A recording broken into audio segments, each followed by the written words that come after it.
Good evening, and welcome back to another long, slow night of wandering through history together. Tonight we're stepping into a world so thick with gods, monsters, and half-remembered truths that historians have spent centuries trying to untangle where the story ends and the reality begins. Ancient Greece, not the gleaming white marble ruins you see in museum brochures, because those ruins were once painted in loud, gaudy colors, and the people who built them were nothing like the calm, philosophical figures your textbooks made them out to be. This is the Greece where a farmer might blame a bad crop on an insulted river spirit, where a general could cancel an entire military campaign because a sheep's liver looked wrong, and where the difference between a myth and a memory was thinner than anyone at the time realized. Before we drift into it, thank you to everyone who's been requesting this one for weeks. Every topic on this channel starts as a comment or a suggestion, and I read every single one, even if it takes me a while to get here. If you're the kind of person who falls asleep to these long, wandering histories, feel free to subscribe, but only if it's genuinely useful to you, not because I'm asking.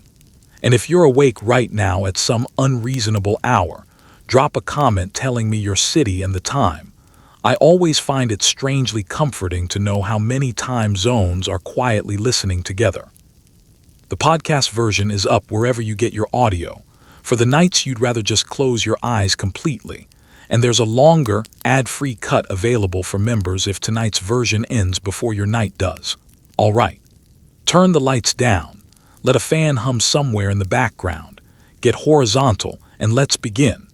Have you ever really sat with the question of what it would feel like to live in a world where the gods weren't a metaphor but a neighbor? Where a strange dream wasn't processed by your subconscious, but delivered by a god with a message? Where you could genuinely, seriously believe a man once wrestled a beast barehanded, not as legend but as recorded fact? Where a maze beneath a palace held something that ate people, and everyone simply accepted that as part of the local geography? Where you had to pay a toll to a boatman in the afterlife, and where forgetting the coin meant your soul wandered forever? Could you survive a single week in a city where a sneeze during a public speech was treated as a sign from heaven? Well, congratulations. You've just woken up. It's ancient Athens, somewhere in the 5th century before our era. The sun hasn't fully risen yet. Somewhere above you, a bored and possibly irritated god is reportedly deciding your fate for the day. Good luck with that. Waking up in a world full of watchers, you open your eyes to a low gray light easing in through wooden shutters, no glass yet, just slats and gaps that let in both air and chill in equal measure. The room smells like packed earth, old smoke, and the faint sourness of last night's oil lamp. Somewhere close, a rooster is making an unreasonable amount of noise, and beneath that, the unmistakable smell of a dozen households lighting their breakfast fires at once. It's rustic. It's almost peaceful. Except for one thing. Everything around you, every rock, every spring, every gust of wind is believed by your neighbors to be watching, judging, and occasionally keeping score. That hill outside your window, sacred to somebody, don't disturb it. That gnarled old tree by the well, do not under any circumstance take an axe to it, unless you're in the market for a lifetime of bad luck. Thunder isn't weather here, it's Zeus in a mood. A good harvest isn't rainfall and soil quality, it's Demeter feeling generous. A ship going down isn't rough seas, it's Poseidon settling some private grievance. Nothing, absolutely nothing, is allowed to just be a coincidence. Stub your toe on the way to market, and someone nearby will cheerfully suggest you've upset a minor deity somewhere. It's a bit like living inside a group chat where every member is immortal, thin-skinned, and armed with a lightning bolt. And here's the part that will genuinely rewire how you think. None of this feels strange to the people around you. There's no separate compartment in daily life labeled religion that gets opened once a week and closed again. The gods are stitched into the calendar, the city's name, the food on your plate, the oath you swear before a trial, the terms of a peace treaty. Imagine checking in with an invisible, world-famous celebrity before every meal, every trip, every important decision. That's simply Tuesday here. The strange part is that you'll adjust to it faster than you'd expect, mostly because everyone else treats it with such total seriousness that skepticism starts to feel like the odd position. There's something almost comforting in it too. The world feels charged, meaningful, alive. Every unexpected bird overhead might be a signal. Every unusual dream might be a warning worth acting on. There's a strange peace in believing someone somewhere is paying attention, even if that someone might strike you down over a poorly worded prayer. The cost, of course, is upkeep. The gods, as you'll quickly learn, are needy. They expect offerings, attention, the occasional slaughtered animal, and they keep track of who's been neglecting them. So take a breath of that wood smoke-scented air and get ready to meet your new landlords. The family on the mountain somewhere to the north, wrapped almost permanently in cloud. An entire family of immortal beings is said to live, feast, argue, and occasionally destroy a mortal's entire existence over an imagined insult. This is Mount Olympus, and the beings who live there are not the serene, distant, untouchable gods you might expect from other traditions. They are loud, jealous, vain, occasionally generous, and remarkably petty, powerful celebrities who also happen to control the weather and the sea. The mountain itself was chosen carefully, mythologically speaking. It's the tallest peak around, its summit almost always hidden behind mist, close enough that mortals never forgot the gods were there, far enough that nobody could climb up and file a complaint in person. Up in that mist, according to the stories, the gods drink nectar, eat a kind of divine food called ambrosia, and hold court in golden halls, which sounds glamorous until you remember they spend most of that time scheming against each other and holding grudges that last for generations. Let's meet the family, since you'll be dealing with them constantly. Zeus sits at the top, sky god, king of the gods, a figure of tremendous authority and an even more tremendous list of romantic scandals. His wife, Hera, governs marriage and the family unit, which is almost comically ironic given how much of her mythological screen time is spent furious at her husband's wandering eye. Poseidon rules the sea and the earth's tremors, someone you desperately want to stay on good terms with if you ever plan to sail, or frankly, to stand on solid ground. Athena presides over wisdom and strategic warfare. Apollo covers the sun, music, healing, and prophecy. Aphrodite governs love and desire. Ares delights in the chaos of battle. And Hermes, quick and clever, ferries messages between realms and has a reputation for occasionally lifting things that don't belong to him. What sets these gods apart from divine figures in many other traditions is how thoroughly, embarrassingly human they are. They fall in love badly. They throw tantrums. They hold vendettas across decades. They make catastrophic decisions and rarely learn from them. Compare that to remote, unknowable deities elsewhere, and the Greek pantheon looks less like a religious system and more like an extremely powerful, extremely dysfunctional reality show. And this wasn't considered disrespectful. The Greeks weren't embarrassed that their gods behaved so badly. If anything, it made the gods feel more real, more believable. A deity capable of jealousy or spite was a deity who might actually notice you, for better or worse. These myths also did serious cultural work. They explained storms, luck, disaster, love, and death in terms ordinary people could hold on to, without anyone going quietly mad trying to make sense of an unexplainable universe. Keep that family tree in your head tonight, because knowing which god to thank, and which one to nervously apologize to, was considered a genuine survival skill in this world. And that survival skill started every single morning, before a single bite of breakfast was taken. It's morning, and before a single bite passes your lips, you owe someone a small tribute. Inside your home stands a modest hearth, sacred to the goddess Hestia, and near the doorway sits a little shrine to the household gods. A splash of wine here, a crumb of bread there, a murmured prayer half remembered from childhood. This is not decoration. This is insurance. The Greeks understood the gods as beings who required constant acknowledgement, gratitude, and gentle bribery, like a landlord who happens to control the weather and can hear every word you mutter about the rent. You start with the hearth, because the hearth is the beating heart of the home. Hestia receives the first offering of the morning and the last one of the night, because the fire that cooks your food and keeps the cold at bay is treated as something genuinely sacred, not just useful. Skipping her offering wouldn't just be careless to your neighbors, it would look like sitting down to a family meal and loudly refusing to greet your own grandmother. Some things you simply do without needing to be told twice. Beyond the hearth, there are household guardians tucked into nearly every meaningful corner of the home. A carved stone marker by the door, meant to ward off misfortune before it crosses the threshold. A niche for the gods who watch over the family's stored grain and fortune. Even Zeus, king of the sky, had a smaller, more domestic aspect that concerned itself with the household storeroom, proof that no corner of daily life was considered too small for divine attention. Keeping these minor shrines content was as routine as brushing your teeth, if brushing your teeth also happened to ward off financial ruin and sudden illness in the popular imagination. The offerings themselves were rarely dramatic.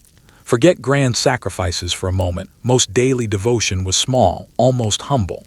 A splash of wine poured onto the ground called a libation. A few grains of barley, a piece of bread or fruit, a pinch of incense if the household could afford it. The underlying logic was refreshingly simple. You shared a portion of what you had, and in exchange, you stayed within the gods' good graces. It's not unlike leaving a generous tip for a waiter who, in this case, happens to have the power to ruin your entire month. What's genuinely striking, even by modern standards, is how transactional the whole arrangement was. There was a phrase the Greeks used that captures the spirit precisely, something like, "I give so that you might give in return." This wasn't groveling. It was closer to negotiation. You held up your end of an unspoken contract and you expected the gods to hold up theirs. A good harvest, a safe voyage, a healthy child. In exchange, you offered regular tribute and appropriate respect. If misfortune struck anyway, the assumption wasn't bad luck. It was that you or someone in your household had failed to give enough or had forgotten someone important in the crowded pantheon. It's a genuinely stressful way to interpret an ordinary run of bad weeks, but it's also how an entire civilization made sense of an unpredictable world. This low, constant hum of devotion meant the divine was never far from anyone's thoughts. Nobody waited for a special holy day to feel connected to the gods. It happened before breakfast, before a journey, before a meal, before sleep. The sacred and the mundane were woven together so tightly that separating them would have felt not just difficult, but genuinely strange to anyone living here. Piety wasn't an event you attended.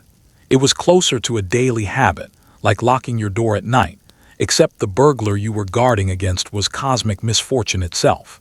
Of course, for the truly big decisions, the ones that kept a person awake at night, a splash of wine on the hearth simply wasn't going to be enough. For those, you needed to climb higher up the chain of authority, all the way to a place where a god was said to speak directly through the trembling voice of a single, extraordinary woman. At some point, nearly everyone in the Greek world faced a decision too enormous to make alone, and there was really only one option: travel to Delphi and put your question to a woman in a trance. She was known as the Pythia, a priestess who sat above a fissure in the rock, breathed in whatever vapors rose from below, and delivered the words of the god Apollo in riddles so deliberately vague they could be interpreted almost any way you needed. Kings consulted her before declaring war. Farmers consulted her before planting a season's crop. And her answers were famously, spectacularly slippery, which did wonders for the oracle's long-term reputation and absolutely nothing for the peace of mind of the person asking. Delphi itself sat high on the slopes of Mount Parnassus, and the Greeks believed this was, quite literally, the exact center of the world. According to the myth, Zeus once released two eagles from opposite ends of the earth, and they met precisely here, marking the location with a sacred stone. So by the time you arrived, sore-footed from the climb, you weren't simply visiting a temple. You were standing, according to everyone around you, at the very navel of creation. No pressure at all. The process itself was an ordeal and not a quick one. You couldn't simply walk up and ask your question on arrival. You waited sometimes for days because the Pythia only delivered prophecies on certain fixed days of the year. You paid a fee. You provided an animal for sacrifice, and priests examined the animal beforehand to confirm the god was even in a mood to answer questions that day. If the signs were unfavorable, that was that, you'd climbed a mountain for nothing. If they were favorable, you joined a line of anxious kings, generals, and ordinary worried people, all clutching questions they'd carried for miles. Then came the Pythia herself, seated on a three-legged stool positioned over a crack in the temple floor, entering a trance state and speaking words that were, according to belief, not entirely her own. Ancient writers describe strange vapors rising from the fissure beneath her, and modern geological studies of the site have found that gases genuinely could have seeped upward along fault lines in that exact area. Whether those fumes actually altered her mental state, or whether the ritual atmosphere itself did the heavy lifting, the effect on visitors was identical. This woman was not speaking as herself. She was, as far as anyone present was concerned, a mouthpiece for something much larger.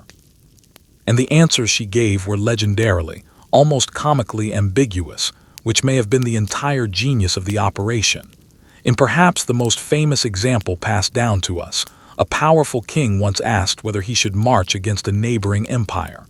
The oracle told him that if he did, he would destroy a great empire. Thrilled, he marched to war and destroyed a great empire. His own. The prophecy, if you look closely, was technically flawless the entire time. It's the ancient equivalent of a fortune cookie that's always correct, because it never actually commits to a specific outcome. But don't mistake vagueness for uselessness. The oracle at Delphi held enormous real-world influence. Cities consulted it before founding new colonies, shaping where entire populations eventually settled. Military leaders sought its blessing before committing to war. It became so respected, and so wealthy from the steady stream of offerings, that it functioned as something close to a spiritual supreme court for the entire Greek-speaking world. A single trembling voice on a remote mountainside occasionally nudging the course of history itself. For most ordinary visitors, though, the questions were smaller, more personal, more human. Should I marry this person? Will my voyage be safe? Why haven't the gods given me a child yet? They climbed the mountain hopping for certainty, and usually left with a riddle to puzzle over for years. But not everyone could afford the long journey to Delphi. And fortunately, or unfortunately, depending on your appetite for organ inspection, the future was also available a great deal closer to home, provided you didn't mind getting your hands a little dirty. Before any significant undertaking, a military campaign, a long voyage, a major purchase, a Greek household might sacrifice an animal and call in a specialist known as a seer to examine its liver, its intestines, and the way smoke curled off the altar as it burned. A smooth, healthy-looking liver signaled divine approval. A blemished or oddly shaped one meant, roughly translated, maybe reconsider that invasion. It was, in effect, the ancient equivalent of checking tomorrow's forecast, except the forecast lived inside a barnyard animal and was read aloud by a man with notably steady hands and years of specialized training. This practice had a proper name, and the men who performed it were treated as genuine, respected professionals, not charlatans. Reading entrails, particularly the liver, was considered a serious skill, learned over years of apprenticeship. The liver was the true star of the ritual. Seers believed its shape, its coloring, the number and position of its lobes, could be read almost like a map of divine intent.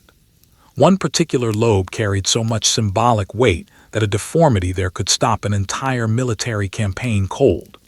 Generals routinely brought seers along on campaign, and a single unfavorable reading before battle could delay thousands of soldiers while everyone waited nervously for a more cooperative set of organs. Picture the scene at the altar. The animal has been sacrificed, smoke rising into the morning air, and the seer leans in close, sleeves pushed back, studying the steaming organs with the same intense concentration a modern physician might bring to reading a scan. The crowd holds its breath. Is the liver smooth and whole? Excellent, the god favors your venture. Is it discolored or missing a lobe where one should be? Then the entire mood sours instantly, and whatever plan was on the table suddenly looks like a spectacularly bad idea. It's remarkable, honestly, how much life-altering decision-making once hinged on the internal condition of livestock. And livers were only the beginning. The Greeks read omens virtually everywhere, and doing so was practically a national pastime. The flight of birds was a classic source of meaning. Which direction they flew, how high, what species, all of it carried significance. An eagle appearing at exactly the right moment could electrify an entire army before battle. Thunder on a clear day, an unexpected sneeze during a public speech, unusual animal behavior, all of it could be read as a message from above. A well-timed sneeze, oddly enough, was often taken as a good omen, which makes you wonder in hindsight how many major ancient decisions were quietly steered by seasonal allergies. Now, the skeptic in you is probably asking the obvious question: did any of this actually work? And the honest answer is that the real value was never in accurately predicting the future. It was in making unbearable uncertainty feel manageable. When you're about to lead men into battle, or risk your family's entire savings on a single harvest, the not knowing is agonizing. A ritual that offered even the illusion of divine insight gave people the courage to act anyway. It converted paralyzing doubt into a decision, and in a genuinely dangerous world, that was worth an enormous amount, even if the mechanism involved was, at bottom, a sheep. There's also a quietly clever social function tucked inside all of this.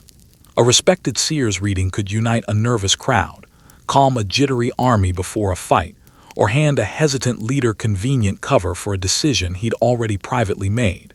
If the omens were favorable, everyone committed with renewed confidence. If they were unfavorable, everyone got to pause without anyone losing face over it.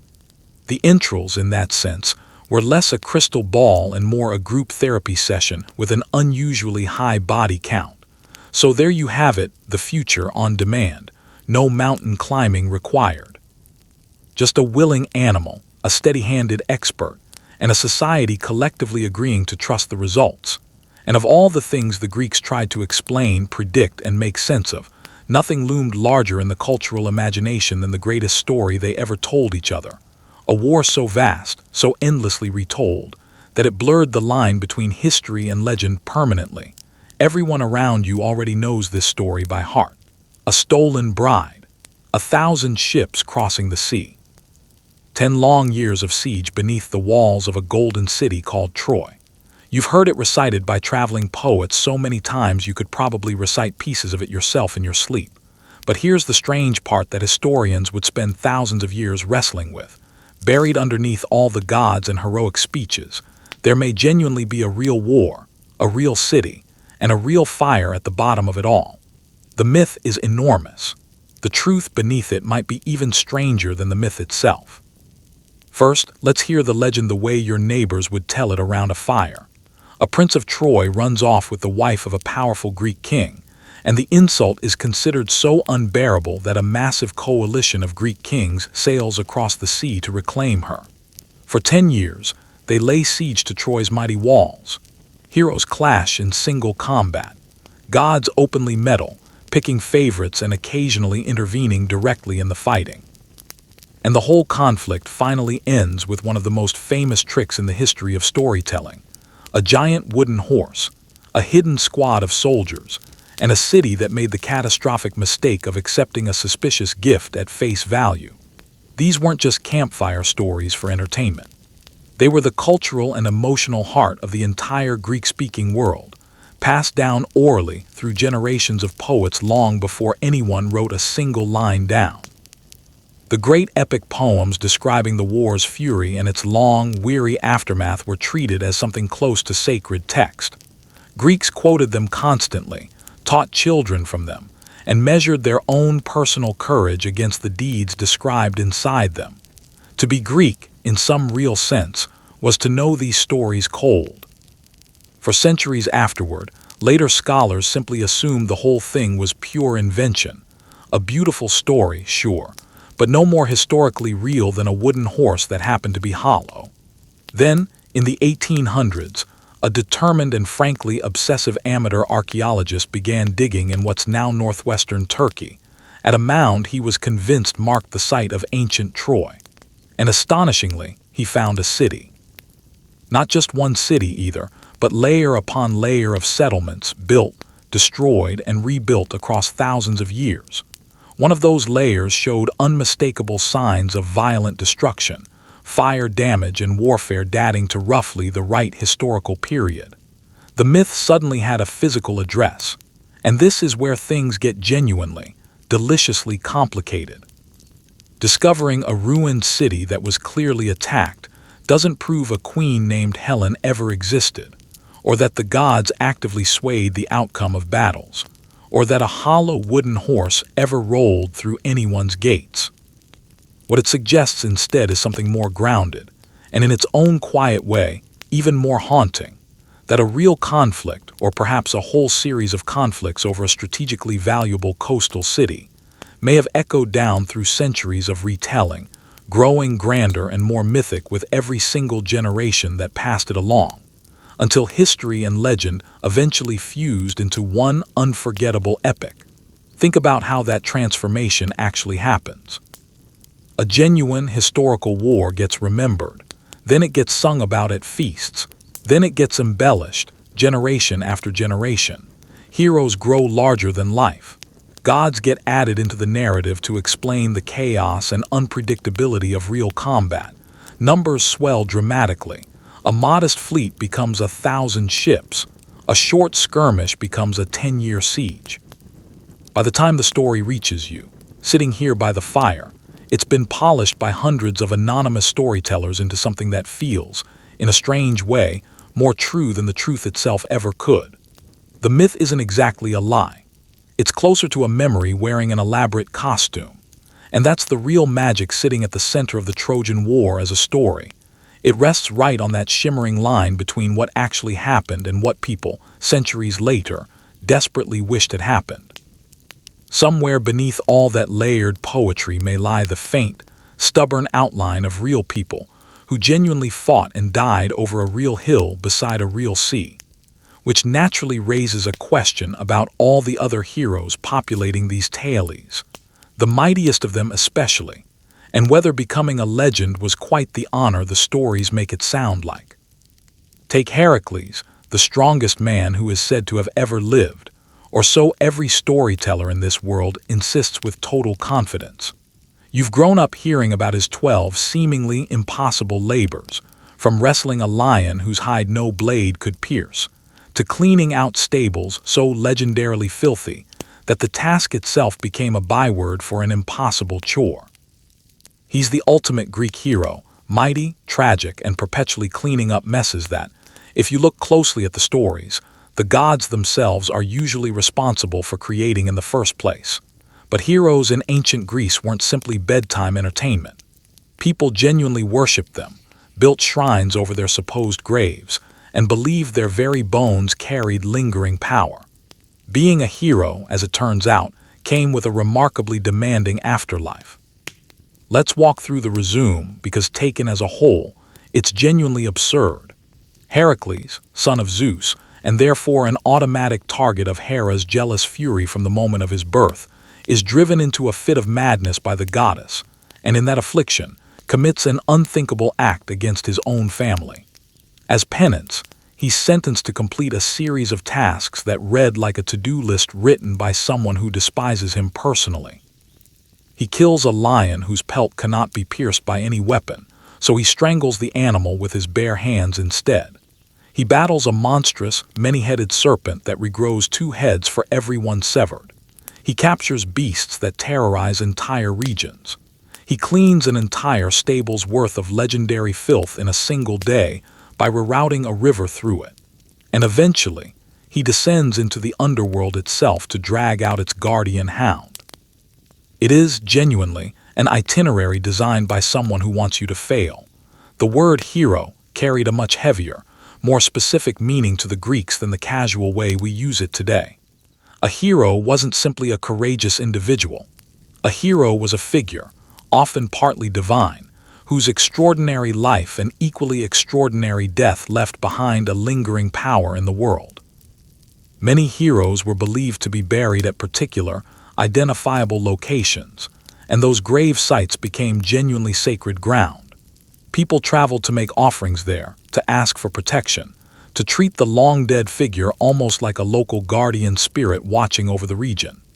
Heracles in particular was worshipped so widely across the Greek world that he practically had franchise locations, shrine after shrine dedicated to him in city after city. Here's the detail that really reveals how these stories functioned underneath the surface. Heroes were never depicted as perfect, and that imperfection was very much the point. Heracles was extraordinarily strong, but also reckless. Other heroes were brave to a fault but blindingly proud, brilliantly clever but arrogant enough to bring down catastrophe, fiercely loyal but seemingly doomed from the start. Their stories are packed with terrible mistakes and prolonged suffering. The Greeks, it seems, weren't especially interested in flawless role models. They wanted magnificent, deeply complicated human beings who reached for something beyond their station and paid dearly for the reaching. A hero's greatness and a hero's eventual downfall were usually built from the exact same character trait, just viewed from two different angles, and suffering was, essentially, part of the job description. To be a Greek hero was, in large part, to endure. Heracles was tormented across his entire lifetime by a vengeful goddess who never forgave him for existing. Other legendary figures were cursed, exiled, betrayed, or fated to die young in a blaze of glory. There's a recurring, almost brutal lesson threaded through tale after tale. An extraordinary life comes at an extraordinary cost. The Greeks admired their heroes enormously, genuinely, without irony, but they never once pretended that a heroic existence was a comfortable one. Given an honest choice, most sensible people in this world would rather live quietly, keep all their limbs intact, and never attract divine attention of any kind. So why build an entire cultural framework around these tragic overachievers in the first place? Because they gave ordinary people something to measure their own lives against. Heroes embodied courage, endurance, and a willingness to face odds that should have been impossible. In a hard, unpredictable, and often genuinely dangerous world, stories about people who suffered enormously and kept pressing forward anyway were, in their own strange way, deeply comforting. They also tied entire communities to something larger than themselves. A city that could point to a hero's grave had a protector, a source of civic pride, a tangible link back to a mythic age when the world itself seemed larger and the deeds performed in it seemed grander. So Heracles gets his temples, his steady stream of offerings, and his permanent reputation as the strongest of them all. A reputation earned through a lifetime of misery he arguably never deserved in the first place. Being a legend, you start to notice, is less a reward handed out and more a sentence quietly served. And speaking of sentences, and of monsters that could outmatch even the mightiest hero, let's turn our attention south, to an island where the greatest legend of all was said to be locked away in the dark, patiently waiting. The beast beneath the palace far south, on the island of Crete, storytellers describe a creature that haunts the nightmares of every child who hears it. The Minotaur, half man and half bull, imprisoned inside a labyrinth so relentlessly twisting that no one who entered it was ever said to find their way back out. Young Athenians, according to the legend, were regularly sent as tribute, delivered into the maze to be devoured somewhere in its depths. It's a tale built from monsters, heroes, and a remarkably useful ball of thread. But underneath all of that lies a genuine, historically real palace, a genuinely sophisticated civilization, and an architectural complex so gloriously confusing that it may have given birth to the entire myth on its own. The story, as it's usually told, is grim and unforgettable. A powerful king of Crete keeps a monstrous creature, born from a divine curse, hidden deep inside an enormous maze designed by a brilliant inventor specifically for this purpose. To feed the beast, and to punish a rival city, the king demands a regular tribute of young men and women, sent into the labyrinth to be lost and eventually consumed. Then arrives a hero who volunteers to end the horror once and for all. With help from the king's own daughter, who secretly provides a length of thread to trace his path back out, he slays the beast at the heart of the maze and escapes into daylight. Heroic, tidy, genuinely terrifying if you were one of the young tributes waiting your turn. Now here's where actual history quietly clears its throat and steps into the room. On Crete, archaeologists have uncovered the remains of an enormous ancient palace complex, the center of a remarkably sophisticated civilization that scholars now refer to by a name drawn directly from that legendary king. And this palace, when you look at the excavated remains, is genuinely staggering in scale. Hundreds of interconnected rooms, corridors that twist, double back on themselves, and open unexpectedly into new wings, staircases stacked on staircases, storage rooms stretching for what feels like acres, light wells cut cleverly into the architecture to bring sunlight down into lower levels. The whole complex spans such a large and genuinely disorienting footprint that a first-time visitor, even today walking through the ruins, could plausibly lose their way. It wasn't built as a trap for monsters. It was a working royal palace, but to outside visitors unfamiliar with its layout, it must have felt exactly like a labyrinth. And the bull imagery, the bull is genuinely everywhere in the archaeological record from this civilization. Bulls painted across wall frescoes, bull horns worked into architectural details and sculpture, bull motifs stamped into jewelry and pottery. Most famously of all, there are vivid images of young athletes vaulting directly over the horns of a charging bull, in what appears to have been some kind of sacred, deliberately dangerous ritual performance central to this culture's identity. Now picture a Greek traveler, centuries later, hearing garbled, second-hand accounts of a vast, confusing palace on Crete, ruled by a king obsessed with bulls, where young people faced deadly ritual encounters involving those same animals. You can almost watch the myth assembling itself piece by piece in real time. This civilization itself, the people who actually built and lived in that palace, is worth knowing about entirely apart from the monster story that eventually swallowed their memory.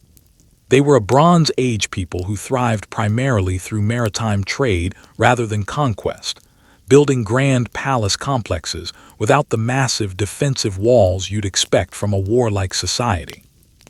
They decorated their world with flowing, vibrant art full of dolphins, flowers, dancers, and marine life. They had sophisticated indoor plumbing and running water centuries before most of the ancient world managed anything comparable. They appear, from everything the archaeology tells us, to have been elegant, prosperous, and considerably more interested in beauty and trade than in warfare. Then, over time, their civilization declined, was absorbed by newcomers, and was gradually half forgotten, leaving their impressive ruins to be misread by later peoples as the lair of something far darker than a royal residence. So the Minotaur in his maze may genuinely be a memory wearing a disguise, a distorted echo of a real, dazzling culture whose confusing palace architecture and bull-focused rituals transformed, over centuries of retelling, into a monster and a labyrinth. That's the recurring theme running through your entire night here. Pull hard enough on a Greek myth, and something real and often stranger than the myth itself comes loose in your hands.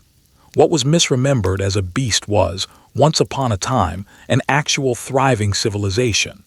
The Greeks did this constantly, turning the mysterious, the misunderstood, and the frightening into monsters and villains suitable for a hero to defeat. And nowhere is that particular habit sadder, or more quietly revealing, than in the story of a woman whose face alone could turn a man to stone, and who arguably deserved a great deal more sympathy than the sword she eventually received. You've heard whispers of her by now. Medusa, the woman with living snakes for hair, whose gaze alone was said to turn any man who met it directly to solid stone. She's spoken of with genuine dread in this world, painted onto shields for protection, carved above doorways to frighten away evil before it can cross the threshold. But her story, when you dig past the version everyone casually repeats, is sadder and considerably stranger than the monster you've been warned about your entire life. The Greeks had a persistent, uncomfortable habit of transforming women, especially powerful women, or wronged women, into creatures fit to be hunted down and slain by a hero. And the closer you look at Medusa's story specifically, the more you start to wonder who the actual monster in this particular tale was always meant to be. Let's start with the popular version, the one everyone in this world already knows by heart. Medusa is one of three sisters known collectively as the Gorgons, terrifying to look upon, with living serpents in place of hair, and a stare that turns any living creature to stone on contact. A young hero named Perseus is sent to kill her, and with a collection of divine gifts, a polished shield to avoid meeting her gaze directly, winged sandals for a quick escape, a special pouch to carry his grim prize, he manages to behead her while she sleeps. Remarkably, her severed head retains its petrifying power even in death, and Perseus goes on to use it as a weapon before it eventually ends up mounted permanently on a goddess's shield as a protective emblem. A tidy, classic monster-slaying story, complete with clever divine gadgets. But dig into the older, fuller versions of the tale, and the story curdles almost immediately. In one especially well-known telling, Medusa wasn't born a monster at all. She began as a strikingly beautiful young woman, a priestess serving in a sacred temple, who was violated there by a powerful god against her will. And in a twist that reveals a great deal about the values of the society telling this story, she was the one who bore the punishment for it. The goddess whose temple had been defiled, furious over the desecration of her sacred space, transformed Medusa's hair into snakes and her once beautiful face into something that turned onlookers to stone. She was made into a monster, not for any crime she committed, but for a crime committed brutally against her. Sit with that for a moment, because it's a pattern you'll notice recurring again and again throughout these myths. Women who are powerful, desirable, unusually knowledgeable, or simply unlucky get reshaped, narratively, into something dangerous, and are then hunted down and destroyed by a celebrated hero for the supposed good of everyone else. It's a storytelling reflex that quietly reflects the deeper anxieties of the society producing it. A world where women held very little formal power, and where female strength, independence, or sexuality could be culturally treated as something inherently monstrous, something requiring containment. Medusa's snakes and stone-cold gaze are genuinely terrifying. Yes, but they began in the oldest versions of her story, as a punishment inflicted on her for surviving something terrible that was done to her. And here's a fascinating, almost poetic turn in her long afterlife as a cultural symbol. That very same monstrous face, the wide, staring eyes, the writhing snakes, the frozen scream, eventually became a protective emblem across the Greek world. It was carved onto shields, painted above doorways, worked into armor and architecture, not primarily to frighten people, but specifically to frighten away evil on their behalf. The image was believed to ward off harm, to stand guard and protect whatever it was placed upon. So the face of a wronged, forcibly transformed woman became, across an entire civilization, a kind of guardian symbol. The very monster meant to be hunted down and slain was, in a strange twist, quietly recruited to stand watch over homes and soldiers alike. History carries a strange sense of irony here. In much later centuries, long after the world you're currently visiting has faded into memory, people would look back at Medusa's story and see something the original tellers may never have consciously intended. A symbol of a victim blamed unfairly for her own suffering, of righteous rage recast unfairly as villainy, of a woman punished for what was done to her rather than for anything she chose. Her story would eventually be reclaimed and retold by later generations, her supposed monstrousness reinterpreted as a kind of tragic, hard-won power. The head everyone once wanted desperately to cut off became, for some later readers, a symbol worth defending rather than destroying. So the next time you imagine her snarling face carved above some ancient doorway, meant to keep the household safe from harm, Remember, there's an entire buried history coiled inside those stone snakes. The monster in this case was made, not born. It's a quiet reminder that myths reveal just as much about the people telling them as they do about the creatures populating them. And few myths reveal ancient fears more vividly than the ones describing what waited out on the open water, where the known world grew strange, and the sea itself seemed genuinely, personally hungry. Monsters of the open water, the sea, is everywhere in your new life here, and to the Greeks, it represented both wonder and absolute, bone-deep terror in equal measure. Every voyage carried real risk of encountering something with far too many teeth. There were the sirens, singing sweetly enough to lure entire crews of sailors directly onto the rocks. There was the notorious pairing of a many-headed monster on one side of a narrow strait and a ship-swallowing whirlpool on the other. These weren't simply campfire entertainment. For sailors genuinely navigating treacherous straits, unpredictable currents, and unexplained disappearances at sea, these monsters were, in a very real sense, the most sensible explanation available to them at the time.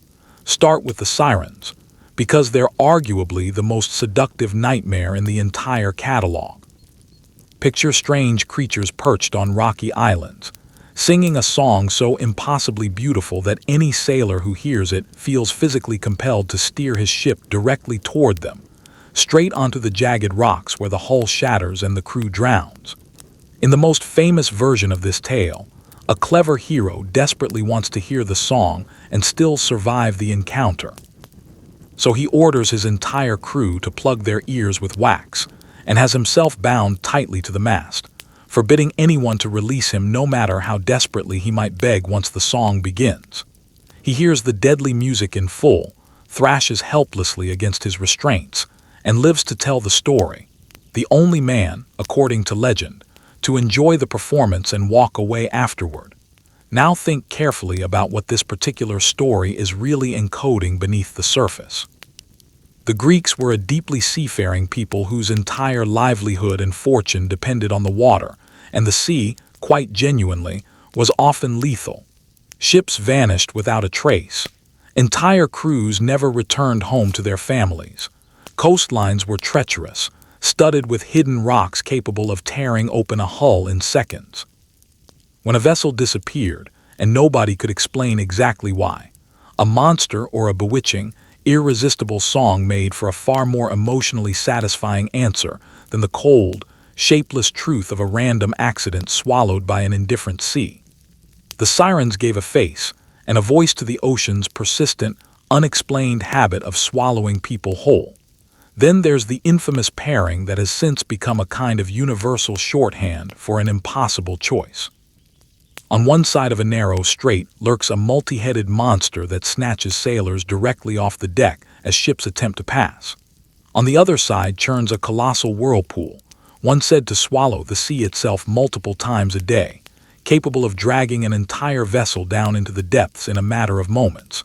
To pass through safely, a captain had to choose which horror to sail closer to, steer too far from the whirlpool, and the many-headed beast claims several crew members instead. It's the mythological origin of the very idea of being trapped between two equally terrible options, an ancient and remarkably durable expression of pure dread. And the real geography lurking behind this myth is wonderfully, satisfyingly plausible.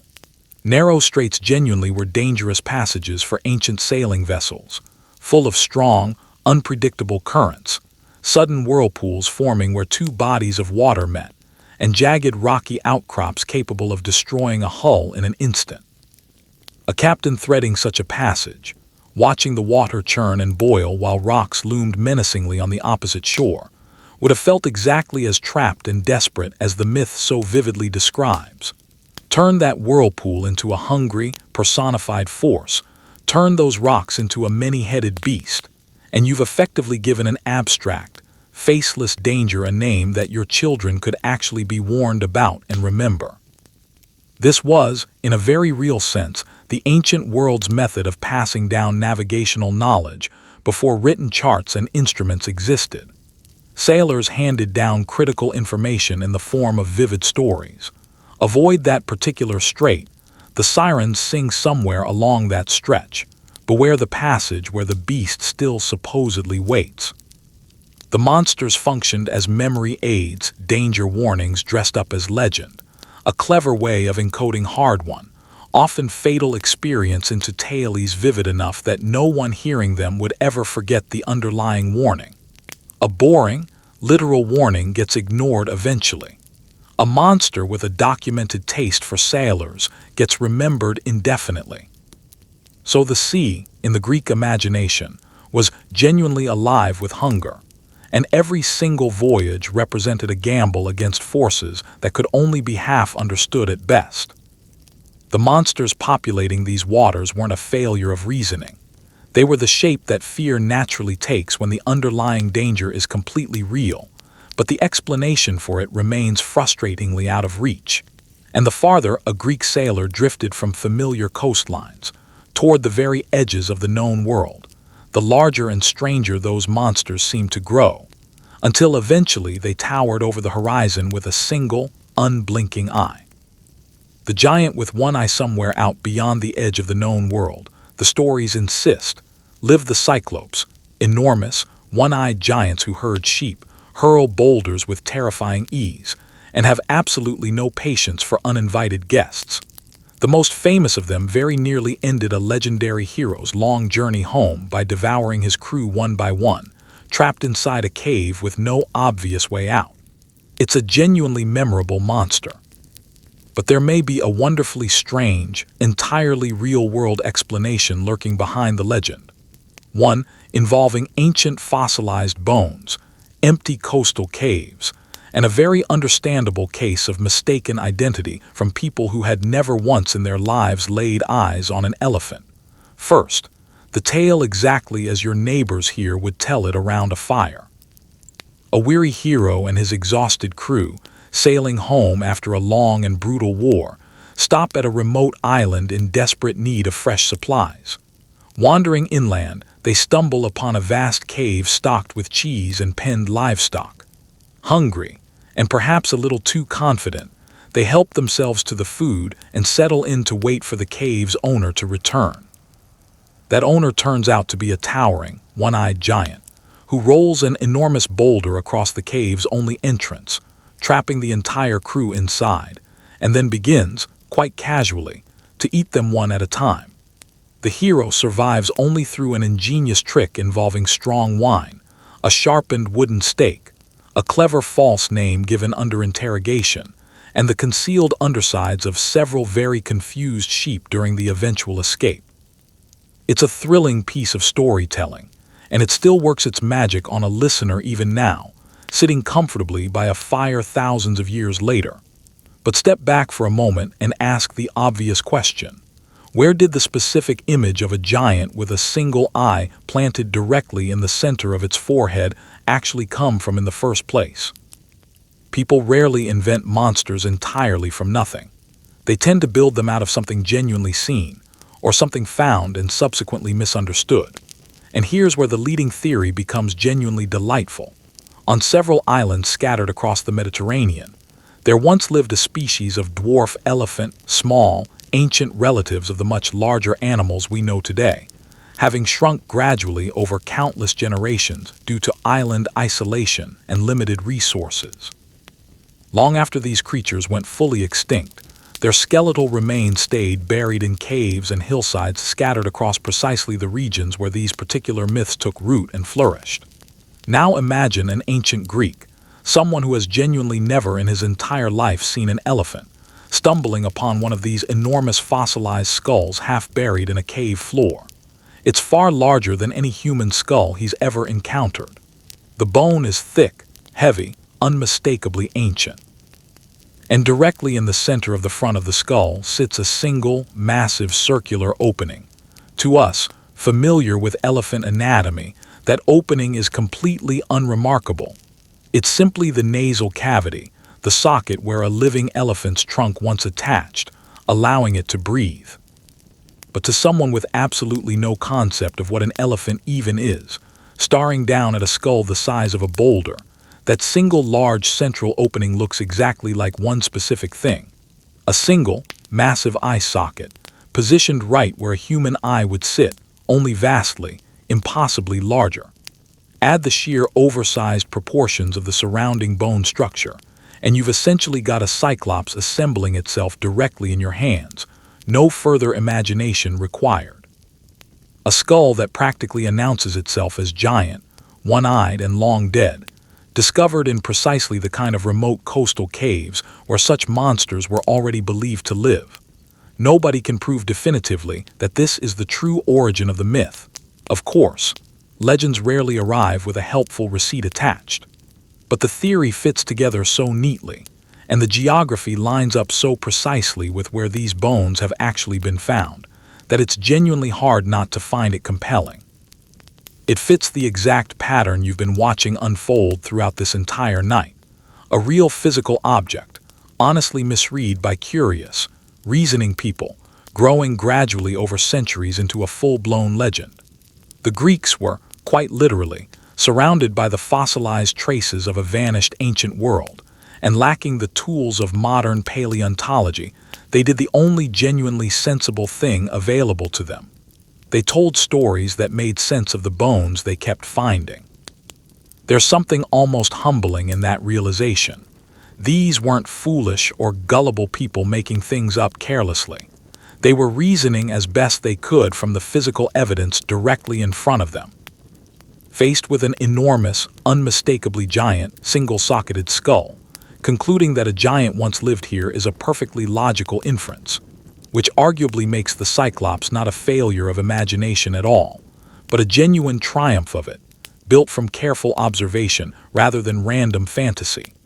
And speaking of clever human solutions that go catastrophically wrong, let's turn now to a myth about a father, a son, and the timeless danger of ignoring genuinely good advice. Here's a story parents in this world tell their children because it comes with a built-in, unmissable lesson. A brilliant inventor, trapped on an island alongside his young son by a king unwilling to lose access to his talents, crafts a pair of wings from feathers and wax to make their impossible escape by air. Before they leap from the tower, he gives his son one clear, simple warning: don't fly too high, or the sun's heat will melt the wax holding everything together. The boy, young and thrilled and utterly convinced he knows better than his father's caution, soars higher and higher anyway. The wax gives way and down he goes. It's a myth about ambition, about pride, and about the very real danger of ignoring good advice. But it's also, underneath all that, a window into how the Greeks thought about human cleverness itself, and whether certain kinds of knowledge always arrive with a hidden price attached. Let's properly set the scene. The inventor, Daedalus, is presented in these myths as the single greatest craftsman and inventor of his entire age, so skilled that his creations border on genuine magic. By this point in the story, he and his young son Icarus are prisoners, held on a remote island by a king determined never to let such valuable talent slip away. The sea routes off the island are watched constantly. The land routes are similarly guarded. But Daedalus looks upward and quietly realizes there's exactly one road nobody has thought to guard: the open sky. So he does the one thing only he could possibly do. He gathers feathers from local birds, binds them carefully together with thread and melted wax, and constructs two complete pairs of wings, one sized for himself and one for his son.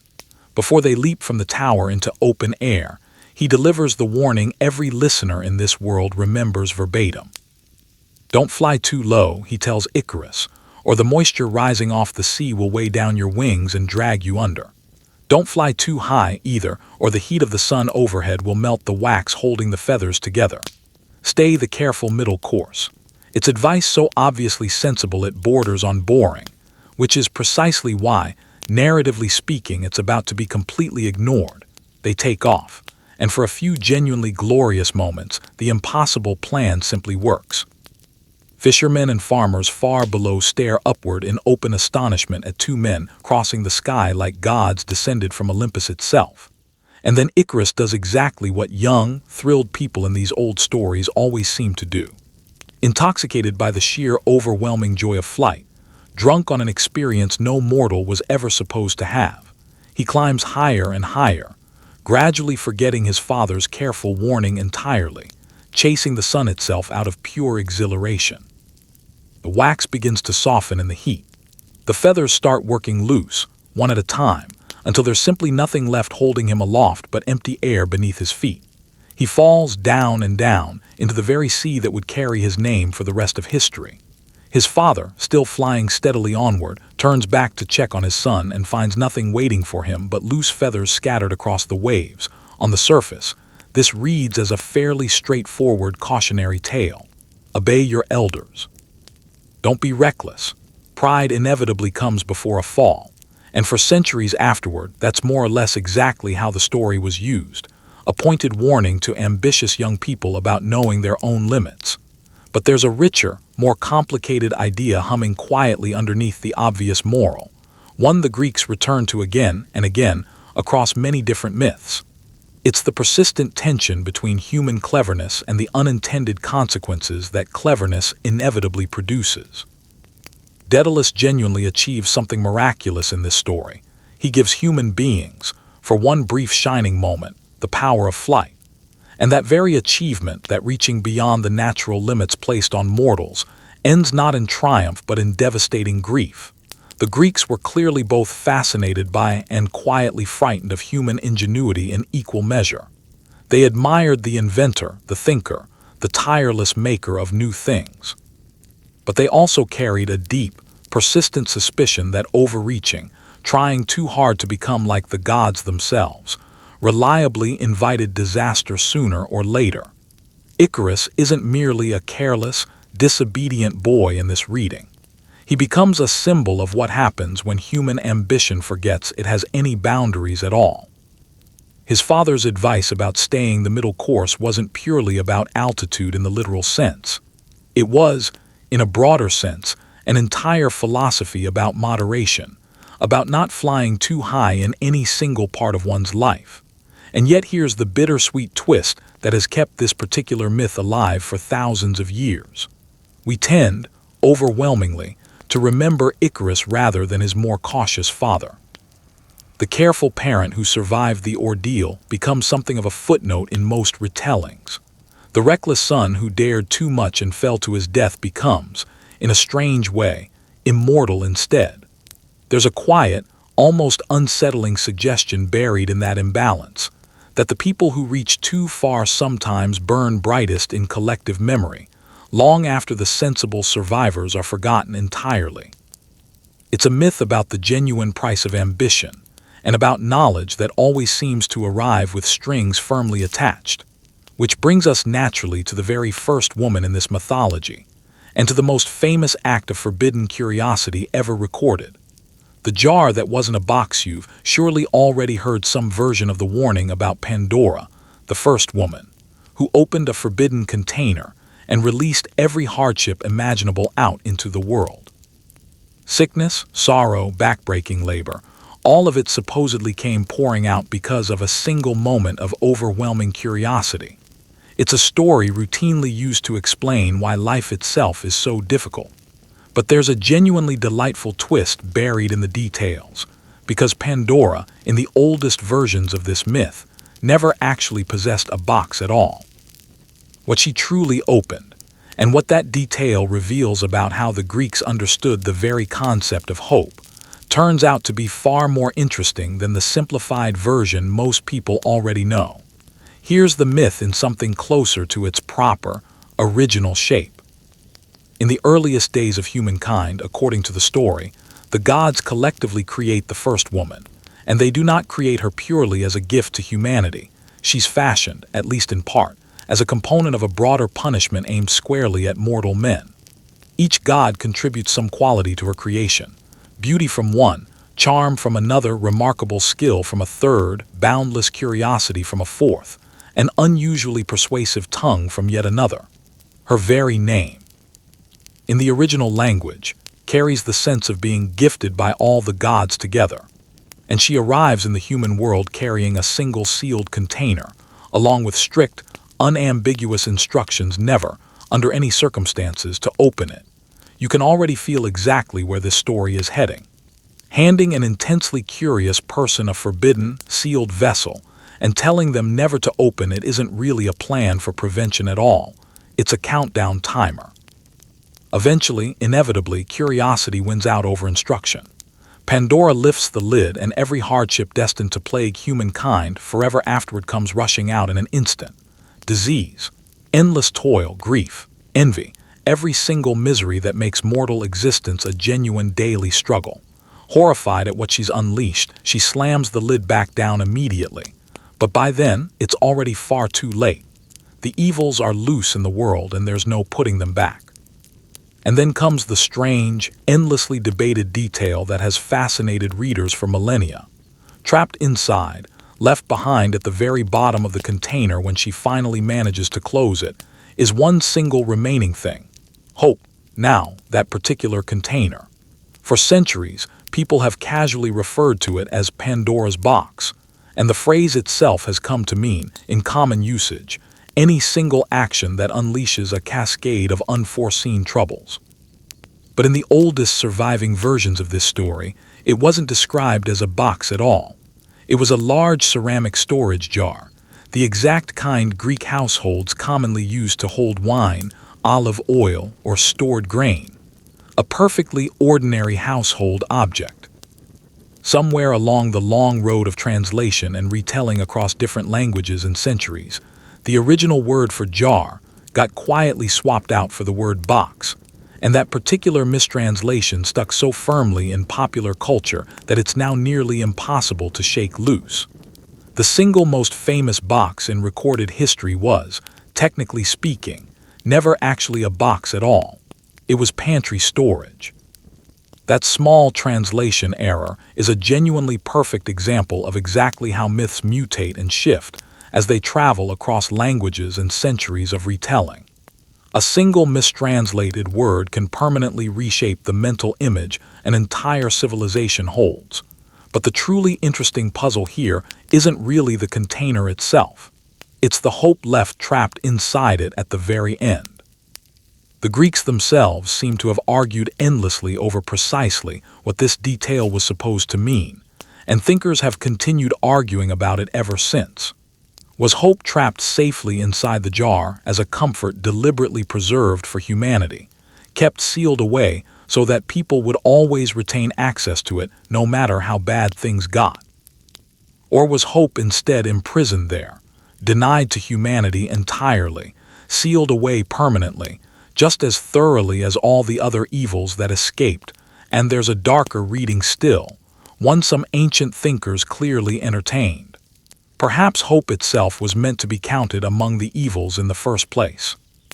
Perhaps the Greeks, who could be strikingly clear-eyed and unsentimental about human suffering when they wanted to be, viewed hope not as a comforting blessing at all, but as a kind of gentle, prolonged torment, the very thing that keeps a person enduring genuine misery indefinitely, always expecting some relief that may, in fact, never actually arrive. Under that reading, hope becomes precisely what makes ongoing hardship bearable, and therefore, perversely, what makes it inescapable in the first place. That's a genuinely unsettling thought to leave quietly rattling around inside a jar for 3,000 years of retelling. Whatever the original intended meaning, the story accomplished exactly what the best myths always do. It took a genuinely unanswerable question: why does human existence contain so much unavoidable suffering? And gave that question a shape people could actually hold on to and pass down to their children. It didn't solve the underlying problem of pain in any real sense. It simply framed the problem, made it tellable, turned raw, chaotic existence into a structured story complete with characters, and fittingly, a lid. And that same theme of a gift that doubles as a curse runs directly into the next major story, about a being who handed humanity its single greatest gift of all, and paid for that generosity in a way that still, even now, makes people visibly wince. Long before your time here, so the story goes, humans shivered helplessly in the dark until a rebellious divine being named Prometheus stole fire directly from the gods and delivered it into human hands. For this single act of defiance, Zeus punished him in a manner so gruesome it became legendary even among a pantheon well acquainted with creative cruelty, chaining him permanently to a remote mountain crag, condemned to have his liver torn out and devoured daily, forever. To the Greeks, this was never simply a story about the origin of fire. It was a story about defiance itself, about the true price of civilization, and about the deeply uncomfortable idea that everything genuinely worth having tends to arrive with a terrible bill attached somewhere down the line. Prometheus occupied an unusual position in Greek mythology, not quite human, and not quite one of the ruling Olympian gods either. He belonged to an older generation of divine beings, predating Zeus's own rise to power, and he apparently held a genuine soft spot for humanity that the newer ruling gods simply did not share. In the myths, he's consistently portrayed as a trickster and a quiet champion of mortals, always looking out for these fragile, freezing, perpetually struggling creatures that the Olympian gods mostly regarded as beneath their serious concern. And when Zeus, in a fit of anger over some perceived slight, deliberately withholds fire from humankind entirely, condemning people to permanent cold, darkness, and raw, uncooked food, Prometheus decides, quietly and deliberately, to do something about it. So he steals it. Depending on which version of the story you hear, he smuggles the divine flame down from the heavens hidden inside a hollow reed or stalk, carrying it carefully down to earth and delivering it directly into human hands. And fire in the Greek imagination was never simply about warmth. It represented everything at once: cooking, metalworking, pottery, protection from wild predators, light pushing back against the endless night. Fire was, quite literally, the spark of civilization itself, the single thing that lifted human beings out of animal-level misery and allowed them to build, to create, to genuinely thrive rather than merely survive. In stealing it, Prometheus doesn't simply warm a handful of shivering mortals. He hands the entirety of humanity the keys to everything that follows. Zeus, predictably, is absolutely furious. Not only has his direct authority been openly defied, but these supposedly lowly mortals have now been handed a power the gods had specifically intended to keep entirely for themselves. The punishment he devises for Prometheus is the stuff of genuine nightmares. Prometheus is chained permanently to a remote mountain crag, and each day, an eagle arrives to tear open his side and devour his liver. Because he's immortal, the organ regenerates fully overnight, and the entire agonizing cycle begins again the very next day, and the day after that, without any natural end in sight. It is, frankly, one of the single most disturbing images in the entire body of Greek mythology, and the Greeks clearly meant it to be exactly that: unsettling. Why such a brutal, seemingly disproportionate price for what was, at its core, a genuinely noble act? Because this particular story is wrestling honestly with something the Greeks felt very deeply: that great gains almost always demand great suffering somewhere in the equation, and that defying the established cosmic order, even for entirely good reasons, carries enormous, unavoidable risk. Prometheus becomes, across later retellings, a symbol of the selfless benefactor who sacrifices himself for the benefit of others, the rebel who dares to challenge tyranny specifically on behalf of the weak and powerless. He knew full well what punishment awaited him, and he acted anyway. There's a genuine, tragic nobility embedded in that choice, one that later generations of thinkers and writers would find endlessly inspiring. He also became something more than just a folk hero over time, a broader symbol of human advancement itself, and of the costs that inevitably accompany it. Every genuine leap forward, every new technology, every stolen spark of forbidden knowledge tends to arrive bundled together with unintended consequences, and usually someone, somewhere, ends up paying a heavy price for the privilege. The Greeks understood on some level that progress and pain were permanently tangled together, inseparable from one another. Fire cooks your food, and fire burns down your house. Knowledge lifts you up, and knowledge simultaneously exposes you to entirely new dangers you never had to worry about before. The gift and the curse, once again, wear the exact same face. So Prometheus hangs eternally on his remote rock, suffering endlessly so that you, generations later, can enjoy a warm hearth, a properly cooked meal, and a lamp pushing back the darkness at night. It's a genuinely heavy debt to sit with quietly. But then, the Greeks were rarely afraid of heavy, uncomfortable thoughts, especially when the subject turned to the single biggest question of them all. What happens after the fire finally goes out for good, and you make the long, final journey down into the realm of the dead? Paying the ferryman, everyone dies eventually, even here in ancient Greece. And when your own time inevitably comes, you had better make sure you have exact change ready. Beneath the world you currently walk through lies the realm of Hades, a gray, shadowy domain where the dead drift about like faint wisps of smoke. To reach that realm at all, a departing soul must first cross a wide, dark river, and the ferryman who operates the crossing does not, under any circumstances, work for free. This is precisely why the living press a single coin into the mouth of their dead before burial. Forget that small detail, and your soul was believed to wander the near riverbank for an entire century before finally being allowed across. It remains, as far as anyone can tell, the only recorded afterlife in history with a strict, unforgiving no-refund policy at the toll booth. Let's walk through this journey, since you'll eventually be making it yourself.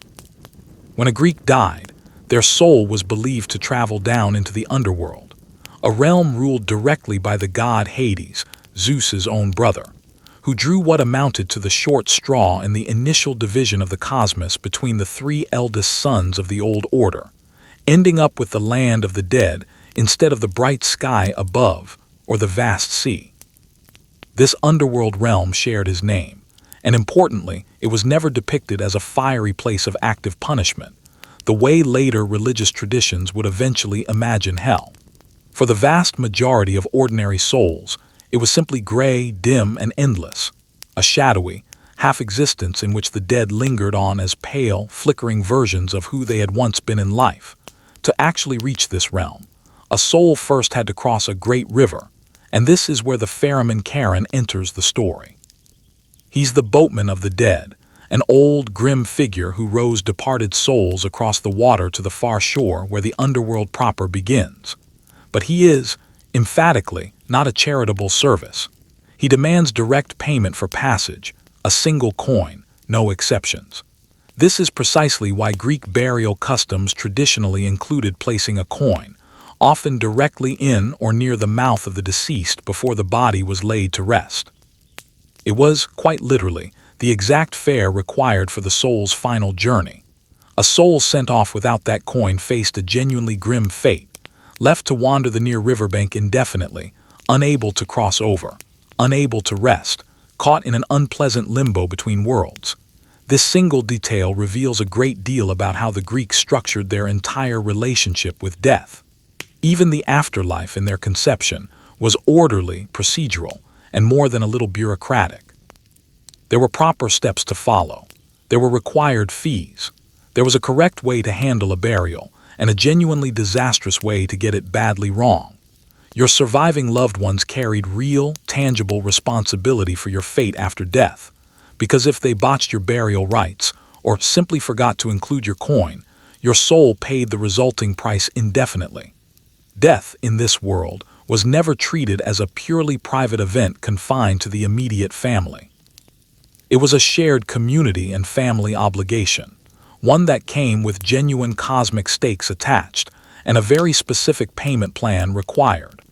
Once safely across the river, the broader geography of the underworld grew considerably more detailed, depending on exactly which storyteller you happened to be listening to. There were additional rivers, each carrying a symbolically meaningful name, one associated with forgetfulness, whose waters were said to make crossing souls forget their entire earthly lives entirely, one associated with grief and lamentation, one associated with fire. There was a monstrous, multi-headed guard dog stationed at the underworld's main gate, ensuring that the dead stayed properly confined inside and the living stayed safely outside where they belonged. And for a genuinely rare few, there existed the possibility of formal judgment, with the truly wicked facing eternal, specifically tailored torments, and the exceptionally virtuous earning access to a more pleasant, blessed corner of the afterlife reserved specifically for them. But for the overwhelming majority of ordinary souls, the ultimate fate awaiting them was neither punishment nor genuine reward, simply the quiet, colorless drift of eternity, stretching on indefinitely. That vision could feel genuinely bleak, and by most accounts it was intended to. The Greeks did not, on the whole, promise the average ordinary person any kind of glorious paradise waiting on the other side of death. The legendary heroes in their great epic poems who personally visit the underworld consistently find even the greatest of the dead deeply unhappy with their circumstances. One famous figure, according to the epics, declares outright that he would rather serve as a poor, landless laborer among the living than rule as a king among the dead. Life itself, however genuinely hard it might be in the moment, was precious in this worldview precisely because whatever came afterward was rendered so dim and unappealing by comparison. So keep a coin somewhere handy, metaphorically speaking at the very least, and be genuinely, thoughtfully kind to whoever will eventually be responsible for handling your funeral arrangements.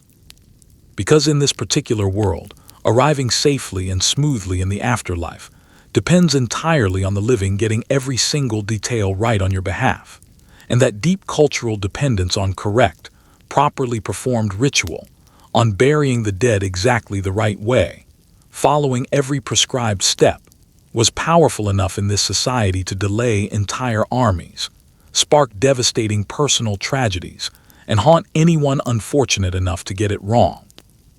Death in your new world is never something to rush through carelessly.